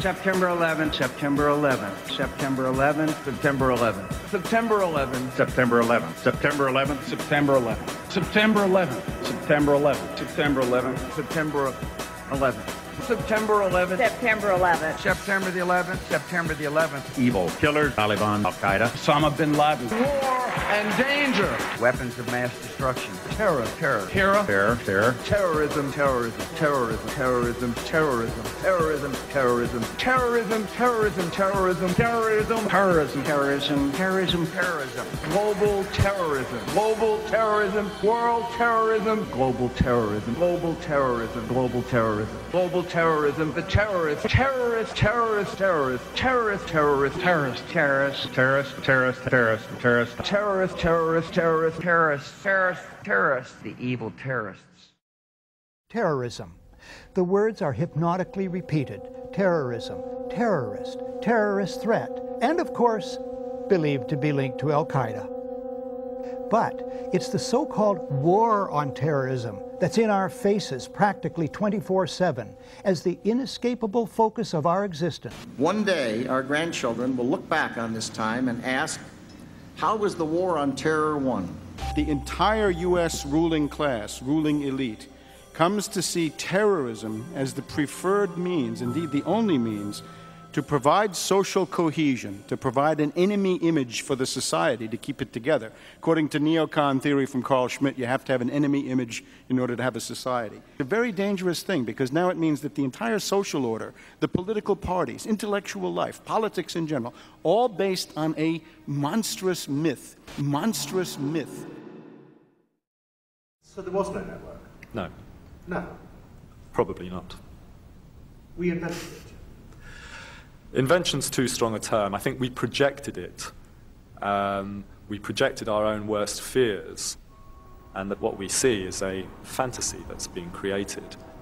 Al-Qaeda is a global network with global reach. To target a deadly web of terror. The idea, which is critical to the FBI's prosecution, that bin Laden ran a coherent organisation with operatives and cells all around the world, of which you could be a member, is a myth. There is no Al-Qaeda organisation. There is no international network with a leader, with cadres who will unquestioningly obey orders, with tentacles that stretch out to sleeper cells in America, in Africa, in Europe. That idea of a coherent, structured terrorist network with an organised capability simply does not exist.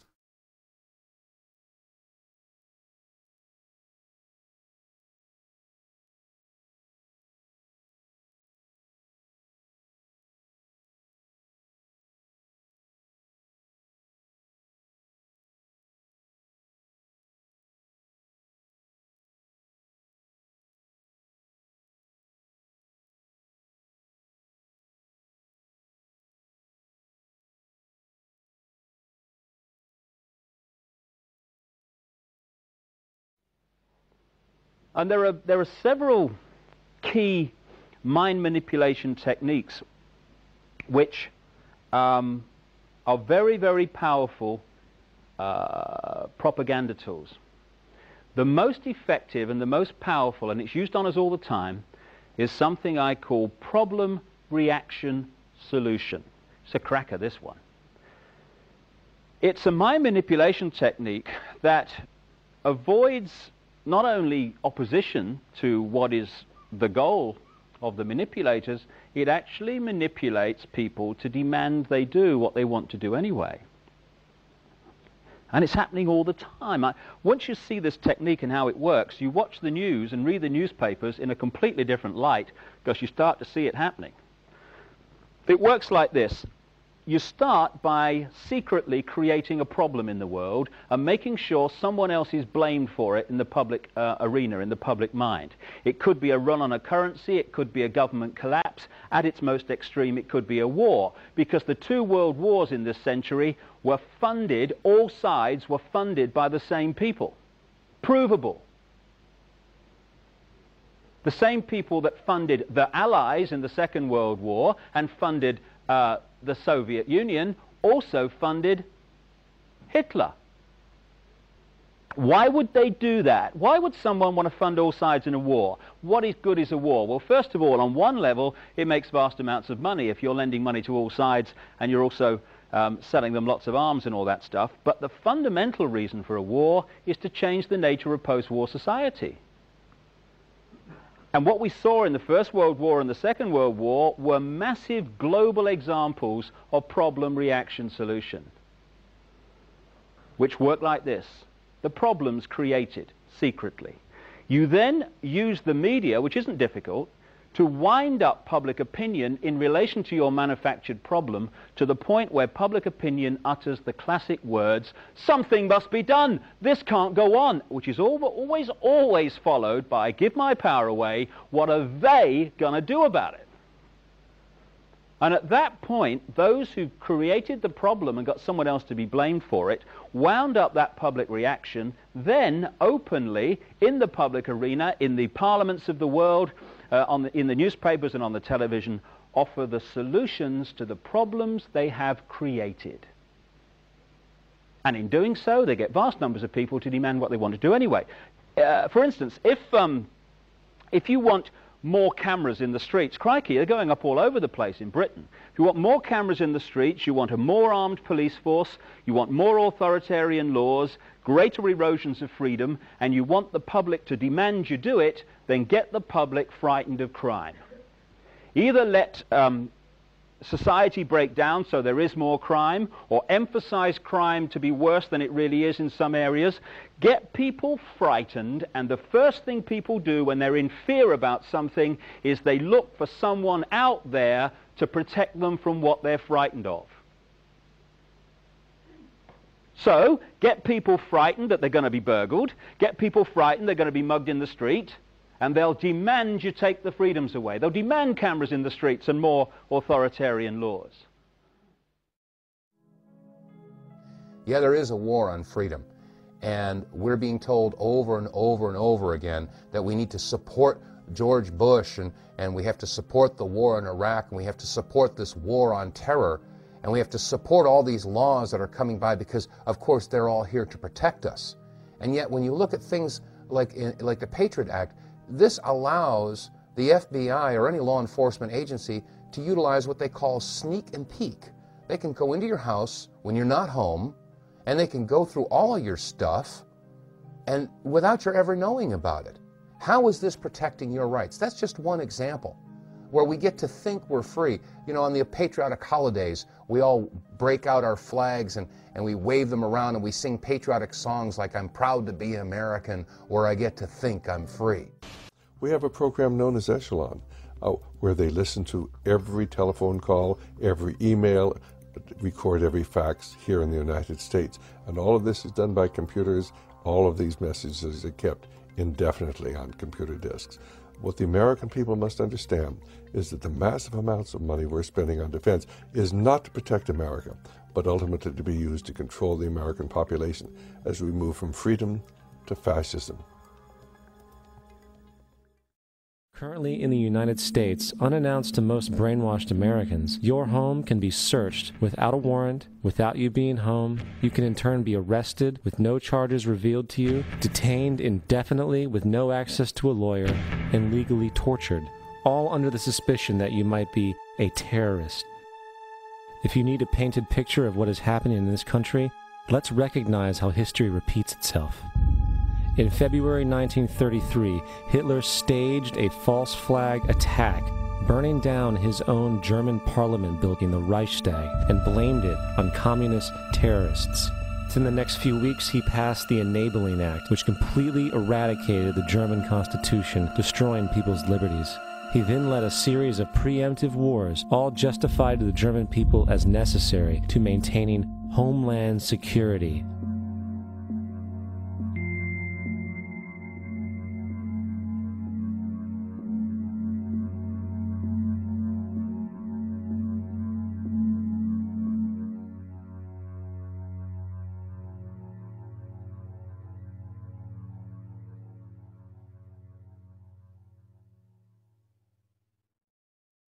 This is Aaron Russo, a filmmaker and former politician. To his left is Nicholas Rockefeller of the infamous Rockefeller banking and business dynasty. After maintaining a close friendship with Nicholas Rockefeller, Aaron eventually ended the relationship, appalled by what he had learned about the Rockefellers and their ambitions. I got a call one day from an attorney woman I knew, and she said, "Would you like to meet one of the Rockefellers?" I said, "Sure, I'd love to." And we became friends, and he began to divulge a lot of things to me. So he said to me one night, he said that there's going to be an event there, and out of that event, you're going to see we're going to go into Afghanistan, so we can run pipelines from the Caspian Sea. We're going to go into Iraq to take the oil and establish a base in the Middle East, and we're going to go into Venezuela and try and get rid of Chavez. And the first two they've accomplished. Chavez they didn't accomplish. And he said you're going to see guys going into caves looking for looking for people that they're never going to find. You know, he was laughing about the fact that you have this war on terror. There's no real enemy. He's talking about how by having this war on terror, you can never win it because so it's an eternal war. And so you can always keep taking people's liberties away. And I said, how are you going to convince people that this war is real? He said, but the media. The media can convince everybody it's real. I mean, you know, it's just that you keep talking about things. You keep saying it over and over and over again, and eventually people believe it. You know, you created the Federal Reserve in 1913 through lies. You create 9/11, which is another lie. Through 9/11, you're fighting a war on terror, and now all of a sudden you go into Iraq, which was another lie, and now they're going to do Iran. You know, and it's all one thing leading to another, leading to another, leading to another. Now, I would say, what are you doing this for? What's the point of this thing? You have all the money in the world you ever want. You have all the power. I said, you know, you're hurting people. It's not a good thing. And he would say, what do you care about the people for? Take care of yourself and you take care of your family. And then I said to him, what are the ultimate goals here? He said, the ultimate goal is to get everybody in this world chipped with the RFID chip and have all money be on those chips and everything on those chips. And if anybody wants to protest what we do or violate what we want, we just turn off their chip. Just turn off their chip. Just turn off their chip. Just turn off their chip. The goal of this manipulation, and has been for a very long time, is to get the world population, or that majority of it anyway, to see as a good idea, or the only option in given circumstances that are manipulated into place, the creation of a one-world government to which nation-states would be principalities, administrative units, a world central bank which would administer all financial transactions on the planet, a world currency which wouldn't be coins and notes, it would be merely electronic, cashless society for which there are fundamental implications for freedom, as we'll see as we go along tonight. A world army under centralized control with nation-state armies dismantled under the justification of seeking peace, and a microchipped population linked to a global computer, the latter of which sounds bizarre to many people on first hearing, except that we are ridiculously close to it and the technology already exists. That's right, microchipped. In 2005, Congress, under the pretense of immigration control and the so-called War on Terrorism, passed the Real ID Act, under which it is projected by May 2008, you will be required to carry around a federal identification card, which includes on it a scannable barcode with your personal information. However, this barcode is only an intermediary step before the card is equipped with a VeriChip RFID tracking module, which will use radio frequencies to track your every move on the planet. If this sounds foreign to you, please note that the RFID tracking chip is already in all new American passports. And the final step is the implanted chip, which many people have already been manipulated into accepting under different pretenses. We have a Florida family who are really pioneers in a brave new world. They have volunteered to be the first ever to have microchip identification devices implanted into their body. After 9/11, I was really concerned with the security of my family. I wouldn't mind having something planted permanently in my arm that would identify me. In the end, everybody will be locked into a monitored control grid where every single action you perform is documented. And if you get out of line, they can just turn off your chip, for at that point in time, every single aspect of society will revolve around interactions with the chips. This is the picture that is painted for the future if you open your eyes to see it. A centralized one-world economy where everyone's moves and everyone's transactions are tracked and monitored, all rights removed.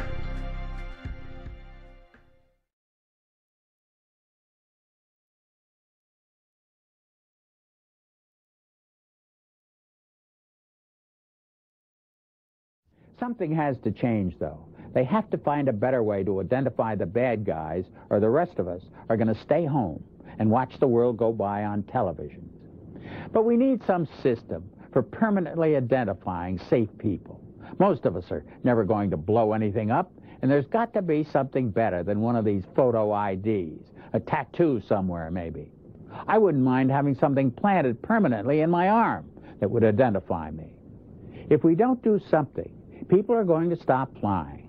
If they stop flying, and I don't go to the Giants games, it means the bastards have won. Yeah, we're not going to let you win, buddy. We saw what you just implied. We're with Al-Qaeda if we don't take the microchip.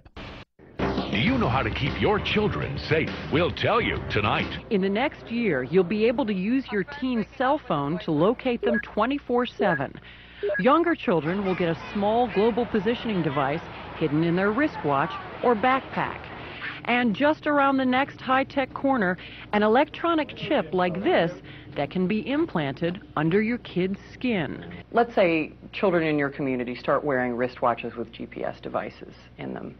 Can't that only be a good thing for the community if it keeps children safe? I would love that. I mean, what's a parent's fear? I think it's a parent's obligation to ensure that their children have a chance to mature, to grow, to realize their potential. And if it means it's Big Brother, so be it. You got to do what you got to do to keep your kids safe. Civil libertarians, eat your hearts out. Civil libertarians, eat your hearts out. All right, we got the Van Dams, we got this little girl Elizabeth Smart, we got this girl in Pennsylvania, we got Samantha Runyon, we got this other little girl, one after another, after another, after another, after another. And parents around America saying, we can't even allow our kids to play in the front yard. Is there anything, technologically speaking, that they can do that could help in a situation like a kidnapping? Is there, for example, a microchip, a watch, a tracking device we can use for our kids? We are working on a product that we have called internally a PLD. PLD stands for Personal Locating Device, which is an implantable GPS for which our company owns a patent and can be implanted surgically in the clavicle area of a child or someone that you are interested in tracking. It is the first implantable microchip for humans that has multiple security, financial, and healthcare applications. One thing I would just suggest, I'm just an outside, soon-to-be investor. I love this idea, by the way, Scott. I think this is great. Thank you, Sean. Put it in earrings, put it in a cross, make it smaller, maybe not implantable, and I think let parents choose. It's not the government, so I like it. But we're currently working on those applications.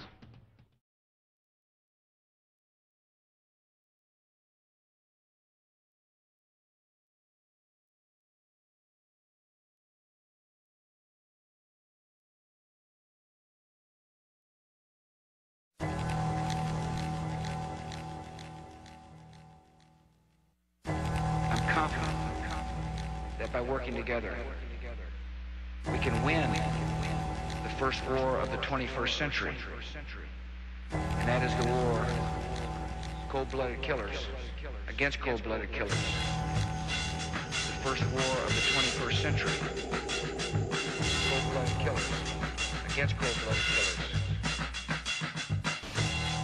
The human mind is like a computer. No matter how efficient it may be, its reliability is only as great as the information fed into it. If it is possible to control the inputs of the human mind, then no matter how intelligent a person may be, it's entirely possible to program what he will think. And yes, it's even possible to program people to laugh at the mere mention of the word conspiracy. Using television as the prime example of how mental programming and mind control works. Television is the most powerful weapon of psychological warfare in history. And yet television, for many people, is a member of the family in the household. Why don't we do this? Why don't we look at all of those options? You know what really bothers me about your position and other positions? There's a movie called Loose Change that asserts hundreds, if not thousands, of Americans colluded to kill their fellow citizens on 9/11. That Al-Qaeda didn't attack us. We essentially attacked ourselves. This fairy tale ranks up there with the Holocaust deniers on the vicious scale. We are living in a virtual reality. We're living in a totally controlled environment, an environment that has been created by mass media. Now, many people, especially young people, accept unquestioningly the reality that is presented by the media. Popular culture, movies, television, music, carry messages about how society works and how people should behave. the ultimate control, is to control people without their conscious awareness. Again, television is a prime example. Think back to whenever you have observed young children or older adults sitting, watching television. They have this glassy-eyed, vacant look in their eyes because they are in a trance state, in a hypnotic state of mind. Now, as Charlie Sheen ranting like a lunatic about the September 11th attacks, now word comes that Sheen will be narrating a new film about 9/11 conspiracy theories. Joining us now, nationally syndicated radio talk show host Mike. They do not want you to think too much. That is why our country and our world has become so proliferated with entertainments, mass media, television shows, amusement parks, drugs, alcohol, and every kind of entertainment to keep the human mind entertained so that you don't get in the way of important people by doing too much thinking. You had better wake up and understand that there are people who are guiding your life and you don't even know it. So there. We have figured it out. Go back to bed, America. Your government has figured out how it all transpired. Go back to bed, America. Your government is in control again. Here's American gladiators. Watch this. Shut up. Go back to bed, America. Here is American gladiators. Here is 56 channels of it. Watch these pituitary retards bang their fucking skulls together and congratulate you on living in the land of freedom. Here you go, America. You are free to do as we tell you. You are free to do as we tell you. Oh, good. Honey, I heard on the news that they figured out that the gun, what happened is that there is an echo and that Kennedy was asking Jackie what it was, and that's why his head flew up. Honey, what time's Gladiators on? Are we missing it? Woo, I'm so glad we're free, honey. There has been a long-held consolidation of ownership of the different medias, press, publishing, film, music, television, consolidated ownership into the hands of very few individuals, the multinational corporations. Today, there are a half a dozen multinational corporations that are controlling the information and entertainment choices that people have. The truth of the matter is that increasingly what we see, what we hear, and what we read is being controlled by fewer and fewer large multinational corporations. People don't appreciate this. You know, in the last days of the Soviet Union, you had dozens of newspapers, dozens of magazines, all kinds of radio and television stations. The only problem is that all of that media was controlled by the Communist Party of the Soviet Union or the government of the Soviet Union. We are moving in that direction. There is an illusion of choice that's maintained when you can have 100 channels on your cable system, and how many movies did the studios release a year now? All these different studios, and the music industry with so many labels, and magazine stands that go on and on and on forever. Well, the owners are a handful, 5, 6 different companies. 90% of the top cable channels are owned by the same giants that own the TV networks and the cable systems. More channels are great, but when they're all owned by the same people, cable doesn't advance localism, editorial diversity, and competition. And those who believe the internet alone will save us from this fate should realize that the dominating internet news sources are controlled by the same media giants who control radio, TV, newspapers, and cable. Okay, we say we've got freedom of press in this country, and some folks have said that you've got freedom of press as long as you own it. Well, who owns the media? And when I say that, I mean it not literally, but as far as who controls the information that goes out in the media. An example, NBC is owned by General Electric, and General Electric is one of the top 10, if not top 5 defense contractors. Is NBC going to expose a news story that might in some way impede a contract negotiation, which can mean a lot of money for General Electric? I don't think so. So the point here is that we have elected officials, both Republicrats and Demopublicans, that cater to who?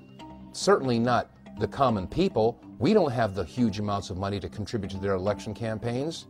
The people that contribute the most amount of money are the corporations. And so that representative or senator is going to do what is going to be in the best interest of those corporations. So if the corporations are controlling and influencing our elected officials, we must also take a look at the mainstream media. Who pays the bulk of the advertising dollars that keep the mainstream network news going? Is the major corporations. So what we have now is we have corporate control of elected officials, corporate control of the media, and this is why some people are now calling it the corporate Borg, because they have assimilated several different areas of our entire society. The corporations control agriculture, technology, manufacturing, industry, education, communication. They control our elected officials. This is not a government of, by, and for the people. It is a government of, by, and for the corporation. And by definition, when business controls government, that is inescapably fascism. Now, there are two primary means by which people are manipulated and controlled. One is very simple, very basic, and that is simply the control of information and the control of, if we don't have all of the facts on any particular topic, then our judgment is going to be no better than the quality of our information. America forms its opinions by information that's provided to them. And common sense will tell you that if the information that you get from your mainstream media is misinformation or disinformation or even a lie, then common sense will tell you that the opinion is an extension of the lie. Now, unfortunately, America, and indeed the rest of the world, is getting information that's being massaged, it's being spun, it's being prepared for them for consumption. Television is a massive, mass hypnotist to the global mind.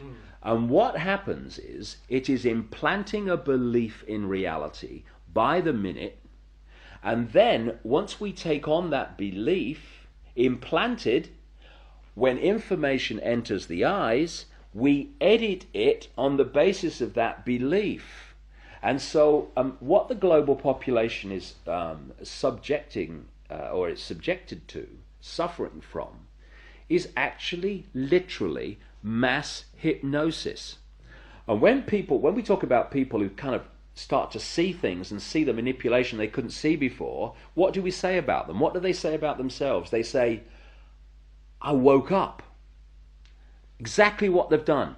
When people start to go, hey, I can see it now, it's like someone has gone along, like the hypnotist, and clicked their fingers, and it's like, oh, I can see it now. Mass hypnosis. And that is the greatest hypnotist on the planet, and that's the basis of why it was created. People think that hypnosis is some mysterious, esoteric thing, and it's not. It's just simply a mental transaction in which a person has focused their attention, they've stopped being critical, and they're more open to suggestion. If someone is looking for people to hypnotize, they know that 85 out of 100 are going to be able to go into some level of trance. Hypnosis is a natural way of inducing a trance-like state, and we all have the ability to enter into trance. At many times during every day of our life, we slip into trance-like states where we become absorbed in watching the television.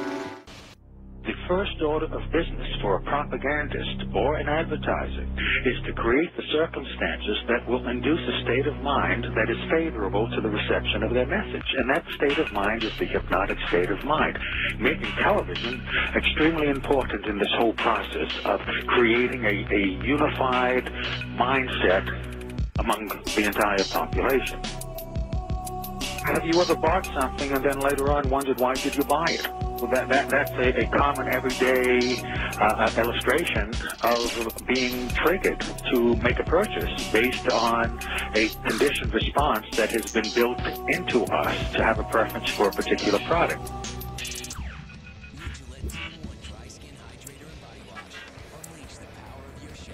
That is the whole point of programming, whether it be by an advertiser or a propagandist. There's really no difference between the two.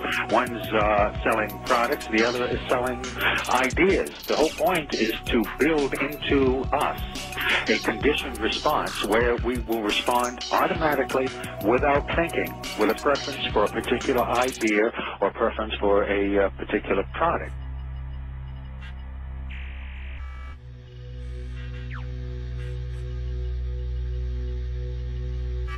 If you think about it, whenever you hear news broadcasters speak, you realize that their speech pattern is similar to the pattern speech of a hypnotist. The news broadcaster looks directly into the camera and into the eyes of the viewer, another hypnotic technique. Terror experts are working around the clock to head off any new attempt to attack America, and they're concerned that in the not-so-distant future, terrorists could easily blend in with the U.S. population. Bob Orr now on Al-Qaeda's latest tactics. U.S. officials are increasingly worried that the next attack on America could be carried out by Americans trained in terror. Report that will be released here in Washington tomorrow. It concludes that homegrown terrorism is on the rise in this country, and one of the most significant contributing factors remains the internet. But my question for you is this, real quick, Rob. I heard that on the 17th of this month, George passed an executive order that says you can, if you protest the Iraqi war, you can have your assets. Oh, sorry about that. Sorry to cut you off. Balloontown, Connecticut. Have you ever heard that phrase, everyone knows that, mate? Well, why does everyone know that? Well, it's because this system is controlled by what I call repeaters. They're people in the situations of power and influence who just repeat what someone else tells them. A doctor is repeating what they were told at medical school and what the drug companies tell them. You've got teachers who repeat what they learned in their exams and what they learned at teacher training college, and they repeat that to the next generation. And the great repeaters are what pass for journalists. This is that area outside Parliament where they stand there doing their pieces to camera, telling people what's going on. Here we have the crews waiting for the journalists to come across from Westminster and stand there and tell them what's happening in the world. The fact is, they don't know what's happening. They know nothing. So this is what they should be saying if they were telling the truth. Now over to Westminster for the latest news from David Icke. Thank you, you. Well, I've got to be honest, mate. I haven't got a clue what's going on. I tell you what my job is, right? I wear a dark suit, not normally, but, you know, I'm playing here. And I'm come over from there, and I tell you what they've told me is going on. And I deliver it as if I know what's going on, and it's really true. I haven't got a clue if it's true. But they tell me, and they wouldn't lie, would they? I mean, would Tony Blair lie about what's really happening? Would George Bush, please? I'm a journalist, trust me. And so, what we call news, what you get paid a lot of money for reading AutoCue about, is merely propaganda that they have told me and I tell you. David Icke, BBC, ITN, CNN, CBS, Sky News, Westminster. You might want to ask yourself why the entire culture is utterly saturated with mass media entertainment from all sides, while the educational system in America continues its stupefying downward slide since the U.S. government decided to take over and subsidize the public school system. What your government pays for, it gets. When we understand that, then we look at government-financed institutions of education and see the kind of students and the kind of education that's being turned out by these government-financed schools. Logic will tell you that if what is being turned out in those schools was not in accord with what the state and the federal government wanted, then it would change it. The bottom line is that the government is getting what they have ordered. They do not want your children to be educated. You think the purpose of education is reading, writing, and arithmetic? The purpose of education is to change the thoughts, actions, and feelings of students. Hitler wanted to control the education system in Germany. Stalin did in Russia, Mao Zedong in China. You have to get a hold of the minds of the young, where you break the person's values. You break their understanding of their individuality. You bring them to consensus with the group. They become a member of the collective. It's Soviet education, basically. Might as well say it. It's Soviet education. You cannot expect to have a smoothly running world socialist system if you have people out there who are going to object to what you're trying to do. So you have to brainwash. If you sat around a table and you said, right, what we need to do is we need to find some way of getting young people to see the world the way we want them to see it, so that by the time they become adults, they are completely following the reality we want them to believe in. Someone might say, well, they might not have it like, but you know the ideal thing? What we do is we have a system where we take children away from their parents at least 5 days a week, all day, from about the age of 4 and 5, and we have control of their minds until they're about 17, 18. That would be ideal. Well, of course, that's what happens. Yeah. It's called the education system. Yes. And it's indoctrination. Schooling is a form of adoption. You give your kid away to a group of strangers. You accept a promise, sometimes stated and more often implied, that the state, through its agents, knows better how to raise your children and educate them than you, your neighbors, your grandparents, your local traditions do. And that your kid will be better off so adopted. By the time the child returns to the family, or has the option of doing that, very few want to. Their parents are some form of friendly stranger too, and why not? In the key hours of growing up, strangers have reared the kid. Now let's look at the strangers, of which you were one and I was one. Regardless of our good feeling toward children, regardless of our individual talents or intelligence, we have so little time each day with each of these kids, we can't possibly know enough vital information about that particular kid to tailor a set of exercises to that kid. So what we do is accept, and of course if we don't accept this, we're fired or harassed, we accept a state's prescription that's written in manuals. You do this first and this second and this third, and the way the state checks on whether you've followed that diet is there's standardized tests given at intervals. If your kids do badly, it does not mean that they're bad readers or anything else. It means that they haven't been obedient to the drills the state set down, and they're marked for further treatment later on, or they're marked to be excluded from responsible jobs. Perhaps some ways by being excluded from the colleges that lead to responsible jobs, in other ways from the licenses that lead to responsible jobs. This was all worked out. It didn't evolve by a lot of rational people saying, we'll take this, this, and this from the past, then the next generation will take this, this, and this. This was set down largely in a handful of places.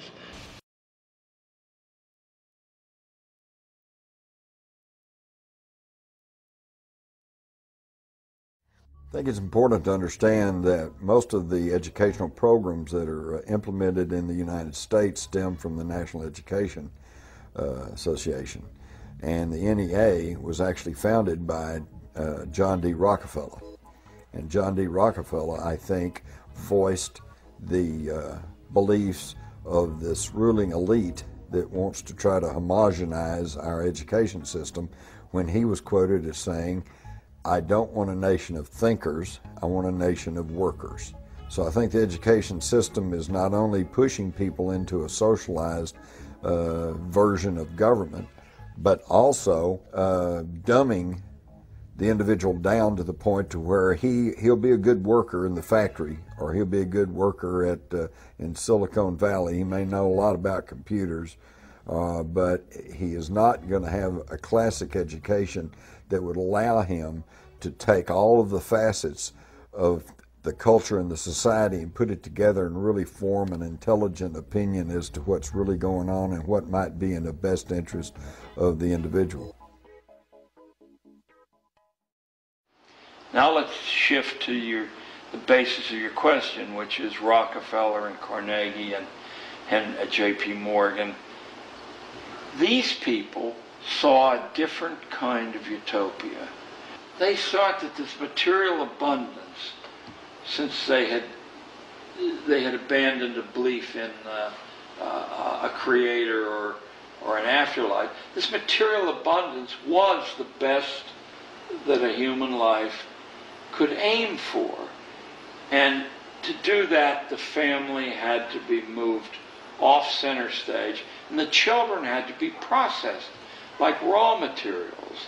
These are the people who saw to it with their influence that when legislation that was wildly radical based on any past model was proposed, that the right legislators would vote that legislation through. They saw to it that money was available to build these vast piles of brick and stone and to drain children out of the community by the force of law, mind you, because they don't teach the way children learn, nor can they teach the way children learn. That's not what they're set up to do. They're set up to produce a predictable, homogeneous, safe product. They're set up to sort people into occupational categories, roughly consonant with what the current economy demands.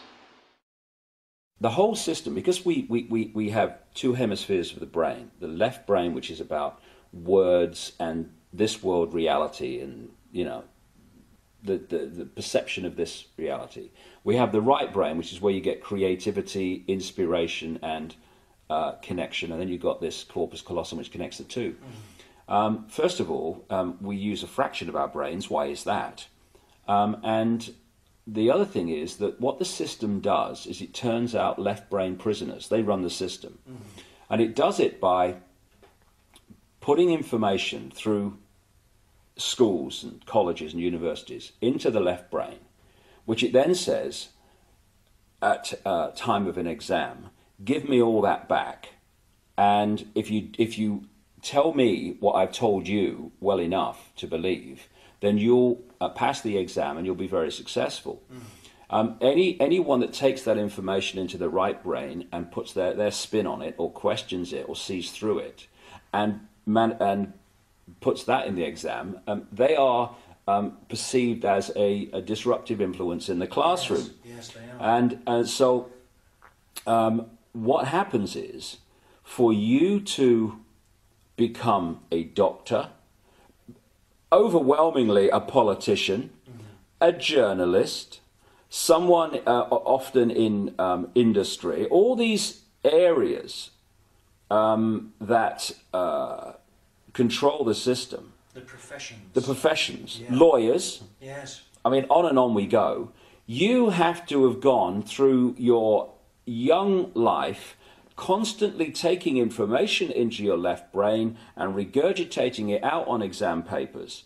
To become a teacher, you have to go through that process. Then you go through teacher training college, where you're taught how to do it to others, and then you're let loose on the children. Yes. The whole system is run by left brain prisoners. And if you look at the school system, things like music and art that stimulate this side of the brain, the uniqueness, they are constantly cut back in favor of left brain curriculums. And this is systematic. I have to get this over to people.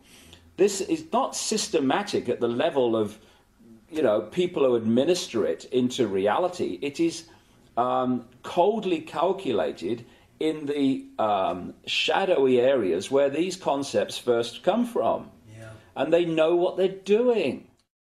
A lot of the constraints on us, a lot of the strings that hold us like puppets are really inventions of our own mind. I'm not saying that there aren't armies and police and various ways to punish deviants, but there isn't any way to punish a large number of deviants.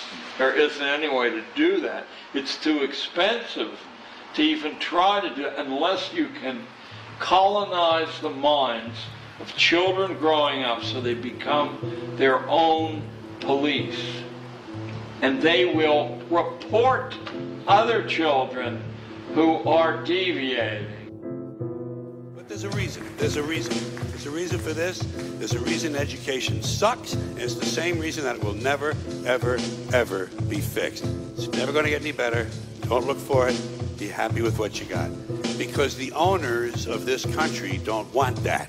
I'm talking about the real owners now. The real owners, the big wealthy business interests that control things and make all the important decisions. Forget the politicians. The politicians are put there to give you the idea that you have freedom of choice. You don't. You have no choice. You have owners. They own you. They own everything. They own all the important land. They own and control the corporations. They've long since bought and paid for the Senate, the Congress, the state houses, the city halls. They got the judges in their back pockets. And they own all the big media companies, so they control just about all of the news and information you get to hear. They got you by the balls. They spend billions of dollars every year lobbying to get what they want. Well, we know what they want. They want more for themselves and less for everybody else. But I'll tell you what they don't want. They don't want a population of citizens capable of critical thinking. They don't want well-informed, well-educated people capable of critical thinking. They're not interested in that. That doesn't help them. That's against their interest. That's right. They don't want people who are smart enough to sit around the kitchen table and figure out how badly they're getting fucked by a system that threw them overboard 30 fucking years ago. They don't want that. You know what they want? They want obedient workers. Obedient workers. People who are just smart enough to run the machines and do the paperwork and just dumb enough to passively accept all these increasingly shittier jobs with the lower pay, the longer hours, the reduced benefits, the end of overtime, and the vanishing pension that disappears the minute you go to collect it. And now they're coming for your Social Security money. They want your fucking retirement money. They want it back so they can give it to their criminal friends on Wall Street. And you know something? They'll get it. They'll get it all from you sooner or later because they own this fucking place. It's a big club, and you ain't in it. You and I are not in the big club. By the way, it's the same big club they used to beat you over the head with all day long, where they tell you what to believe all day long, beating you over the head in their media, telling you what to believe, what to think, and what to buy. The table is tilted, folks. The game is rigged. Nobody seems to notice. Nobody seems to care. Good, honest, hard-working people, white collar, blue collar, doesn't matter what color shirt you have on. Good, honest, hard-working people continue. These are people of modest means. Continue to elect these rich cocksuckers who don't give a fuck about them. They don't give a fuck about you. They don't give a fuck about you. They don't care about you at all. At all. At all. Yeah. You know? And nobody seems to notice, nobody seems to care. That's what the owners count on, the fact that Americans will probably remain willfully ignorant of the big red, white, and blue dick that's being jammed up their assholes every day. Because the owners of this country know the truth. It's called the American dream, because you have to be asleep to believe it.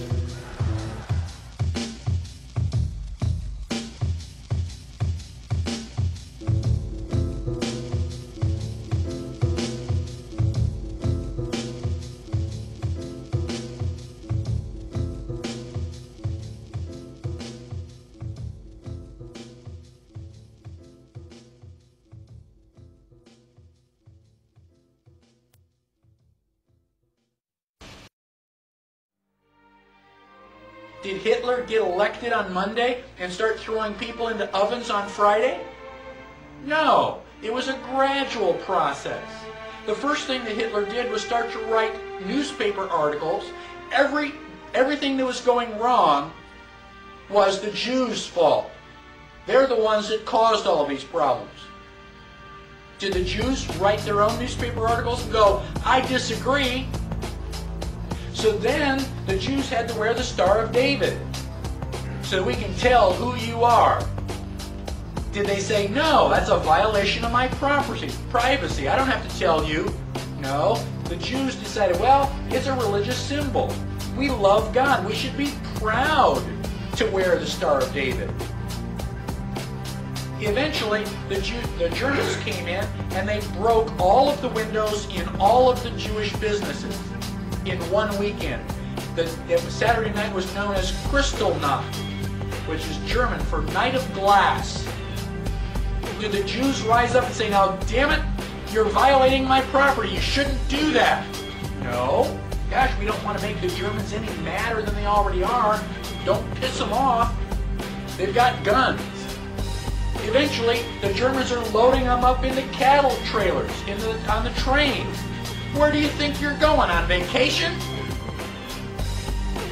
Where do you think they're going to take you? Well, now you're cold and naked and they're walking you into the ovens where you're going to go to mass execution. Is it time now to raise your hand and say, you know, I tend to disagree with all of this? Bang! You're dead. It's too late to complain. You should have complained at the beginning when you at least had a chance. How bad do things have to get before you do something? Do they have to take away all your property? Do they have to license every activity that you want to engage in? Do they have to be throwing you on cattle cars before you start to say, now wait a minute, I don't think this is a good idea? How long is it going to be before you finally resist and say, no, I will not comply? Period. Sooner or later, you got to draw a line and stand your ground, whether anybody else does or not.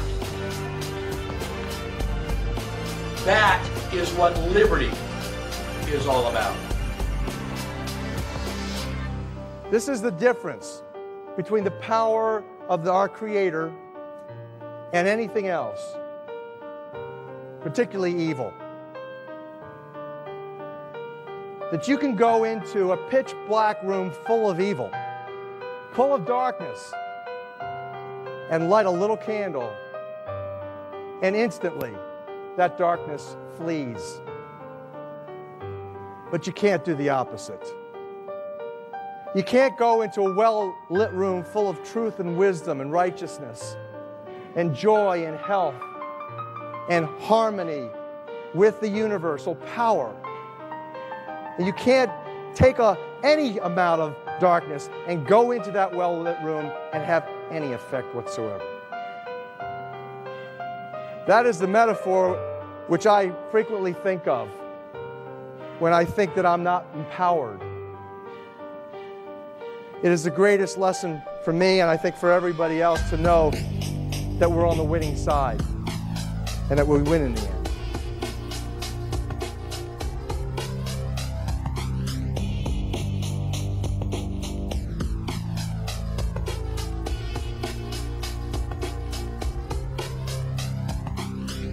You are not our queens. You are not our kings.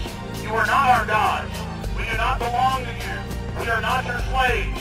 We stand as free humans that stood from the beginning of time against the strong men, against the thugs, against the bullies. We will defeat your world government. We will defeat world taxation. We will defeat your control grid. You like being a puppet, sir? You like being a puppet for the New World Order? Oh, stop. You don't like that. Hey, you're going to talk about 60,000 people? You're going to talk about 60,000 people? We don't want to hear this nonsense. How do the American people know that 9/11 was a stage, was engineered by you, David Rockefeller, the Trilateral Commission, the CFR, and Bilderberg Group, sir? How do you know it was a stage? Okay. It's a question. Answer my question. You're a CFR scum. You are CFR New World Order scum. You and David Rockefeller will never have a New World Order. 9/11 was an inside job, and Brzezinski is responsible for it. 9/11 is an inside job. You are responsible for Brzezinski. You will never get a New World Order. Never. National sovereignty will prevail. The New World Order is going down, sir. You can laugh. Wake up, people. Wake up. Research the New World Order. This is important. Look it up. Investigate it. How did you let this happen? Wake up out there.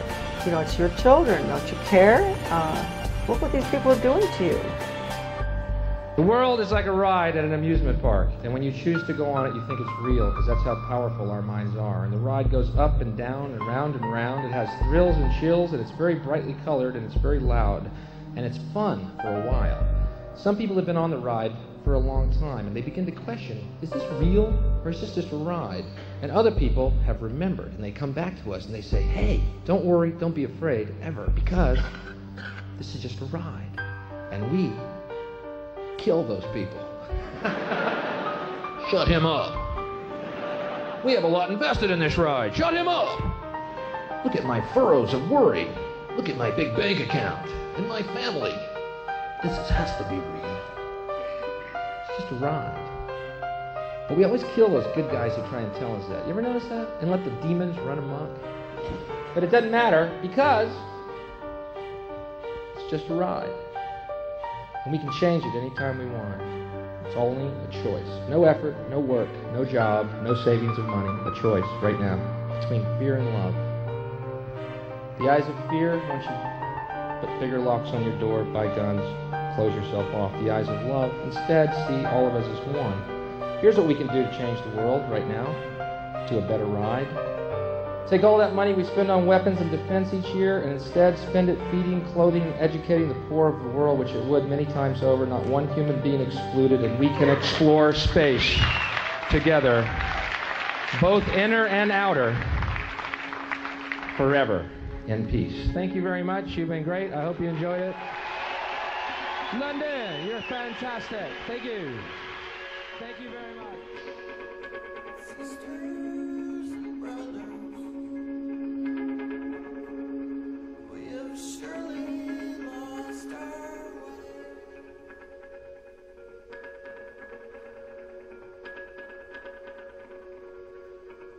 Strip malls full of cancer and a pathetic rain.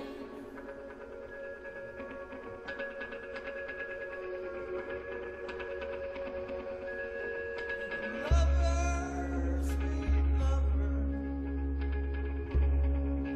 please don't discipline your hands.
what we've done is got so focused, so much self-identifying with the body, the vehicle to experience this reality, that we have forgotten that we are all that is.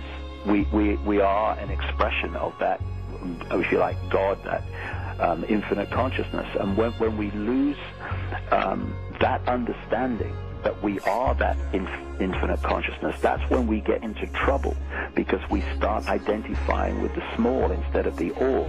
And that's when we get into the little game mentality that leads to conflict and war and I'm right and you're wrong and all this stupidity and this race and that race. It's all so stupid, and it's losing this understanding that we are this infinite consciousness and identifying with the little mentality of the body vehicle. That's what's got us into trouble. And when we reverse that, then the trouble will disappear. We are now in a time, we're at a fork in the road, where we can go on the way we have been, believing what people tell us, believing what the authorities tell us, believing what the mainstream media tell us, which is merely what the system tells them to tell us. Or we can take another route of this fork in the road and start to wake up to the true magnitude of who we are and the true nature of reality and how we create it, and therefore how we can be manipulated to create a reality that suits those that wish to suppress us. That's the fork in the road, and a lot of people are going down the route to awakening now, and it's fantastic.